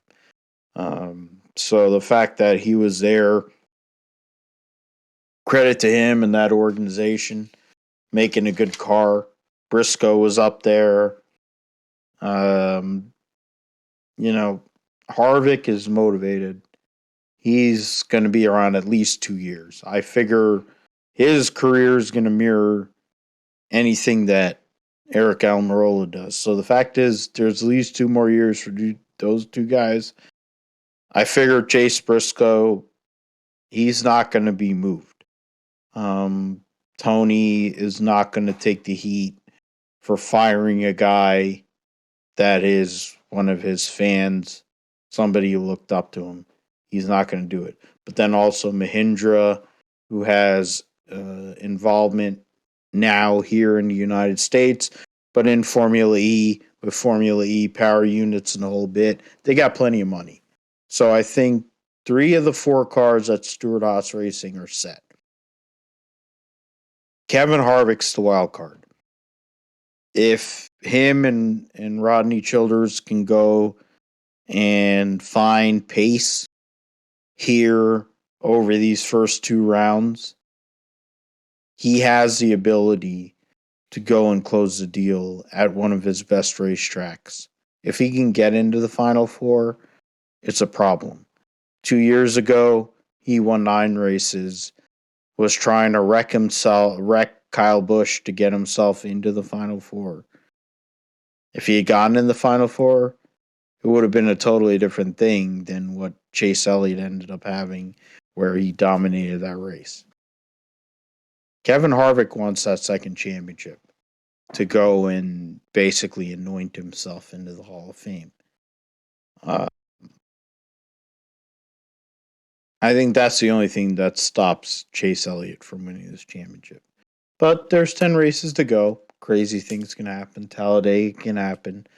Kevin Harvick has wrecked people to go and get himself into a position to win a championship and still lose it. This Cup Series championship is going to be interesting, but when you look at the fact we have 16 drivers, it's really more condensed to about 6 or 8 drivers that can really win this championship. So it's something we'll go and look at here over the upcoming weeks. With that, we will end this episode of the Gripster Podcast. Joe, let us know where we can go and find you on the socials and where we can find your work. So you can find my work. I'm working on an article about who's got to owe Ross Chastain something during these playoffs. That will be my next article on Beyond the Flag. Hoping to have that published before we go racing at Darlington this weekend. So you can find me there at beyondtheflag.com. You can search my name, Joe Passero, and you'll find some stuff. You might see that one at the top whenever it gets published. I'm sure that one will be popular. And then you can find me on Twitter. That's where I do all my stage point updates. We've gotten to the point where I don't have to track 40 drivers anymore, or however many drivers accumulate points. I'm down to just following 16, which it's like a weight off my shoulders. So you can follow me on Twitter at Passero Jr., Passerojr. I'll be on there. I'll be tweeting about the races. I will be away for a chunk of the round of 12, so I may not be as active during that time. I'm going to try and keep up with the points. And if all goes to plan, I will actually be at the Roval to cut off the end of that round. So that'll be really exciting. So if you see me out there, come over, say hi, and let's talk some racing.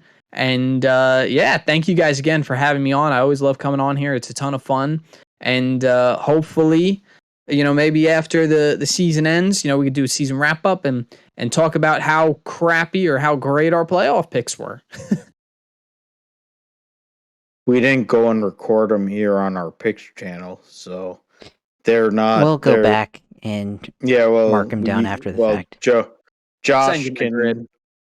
Josh, yeah, you guys can go and do that. I'm not going to remember it for sure. Josh, I figure before we move on, we can get in your what do you call sim segment, and you can combine your sim segment to where we can go and follow you on the socials.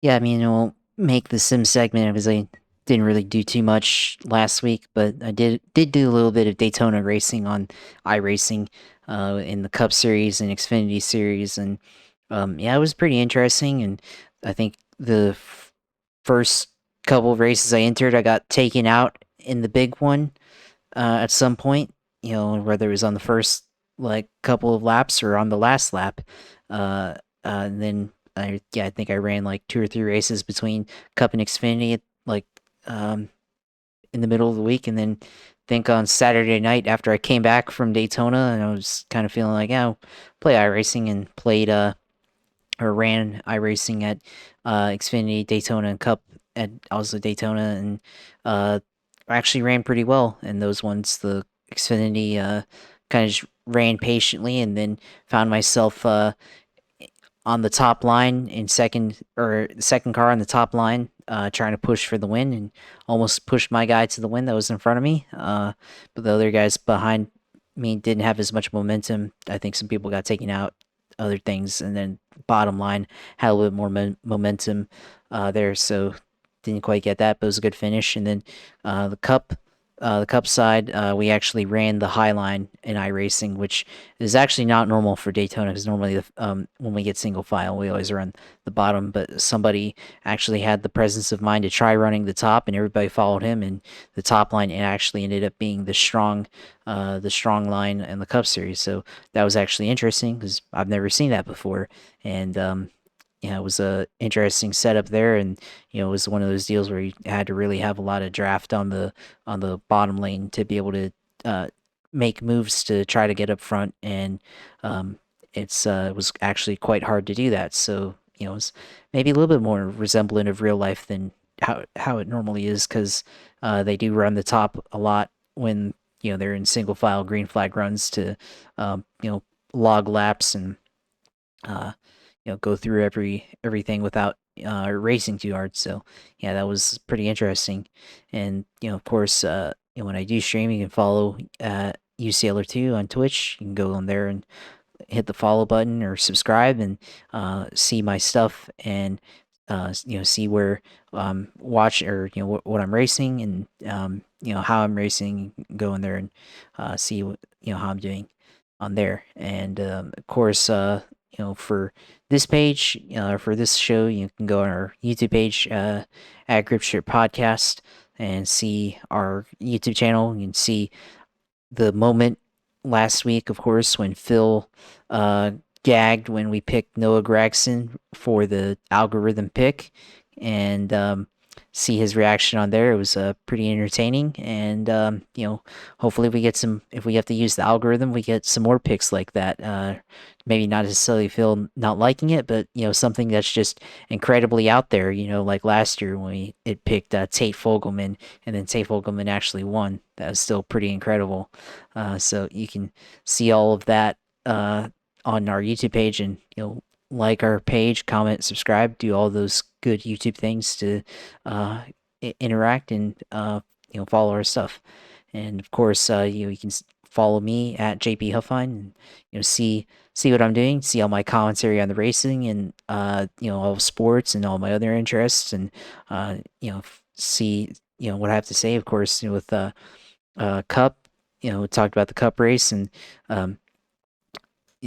talked about the controversy from Sunday with the rain and the crashing and all that, and see all my good takes on there that I have. So you can go follow me on there at JP Huffine on Twitter, and that's all I got. So thanks Joe for coming on, and it was always good to have you on. So I'll leave it to you, Phil, to carry out the close here on this episode. Yeah, the memes. I was watching the clip you posted on our Twitter feed at GripStripPod, and it made me laugh. Same way as old friends of mine when I lost my shit when Tony won his last race. It's classic. And we posted it here. Yeah, it made me dry heave, and then I was rooting for it. So I can even root for somebody who I think is a deplorable. It's a part of life. You have to go and deal through with all the stages of grief. But it's part of the fun that we have here on the Gripster Podcast. First of all, thanks Josh as always for being my sidekick and doing your thing. Thanks Joe, being a great sidekick and friend. Both of you guys. We have a great time here doing this show when we are together. We go long. It's a show that is more meant towards just listening during your workday. We deep dive. We go and get into details. We're not meant for those people who just need that short snippet of information. We're more towards the thing that you listen to when you're going and working, and that's our niche, and it's part of what makes the Gripster Podcast unique. We will be back with episode 132 shortly, but episode 131 we'll start working on editing and posting that here, which is the Demolished Equipment and Opportunities episode. We'll talk about Formula One, the roundup. We'll preview IndyCar and F1. We'll talk about football, fantasy football, and the like. Here in the next episode, you can find me at Philip G. Matthew on Twitter, at GripStripPod on Twitter. We're anywhere where podcasts, you can download a podcast. We're on YouTube at Gripster Podcast. And so with that, for myself, for Josh, for Joe, thanks for listening to the Gripster Podcast, episode 131. We will be back later this week for episode 132 to cover everything else, motorsports. And we will be back next week on Labor Day to cover everything that took place in motorsports, Southern 500, Portland, IndyCar, Dutch Grand Prix, which Max Verstappen will probably win. We'll cover all that and more on the Gristro podcast. So thank you for listening. Thank you for supporting us, liking, subscribing, downloading the whole bit. And we'll be back again next week during Labor Day. God bless to everybody. Go and have a good week. Go and have a good time. Have fun during a long weekend. Don't go too hard.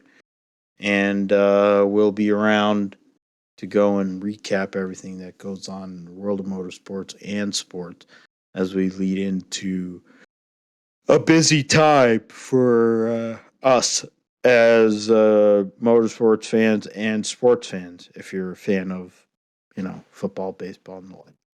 Take care. God bless. Goodbye.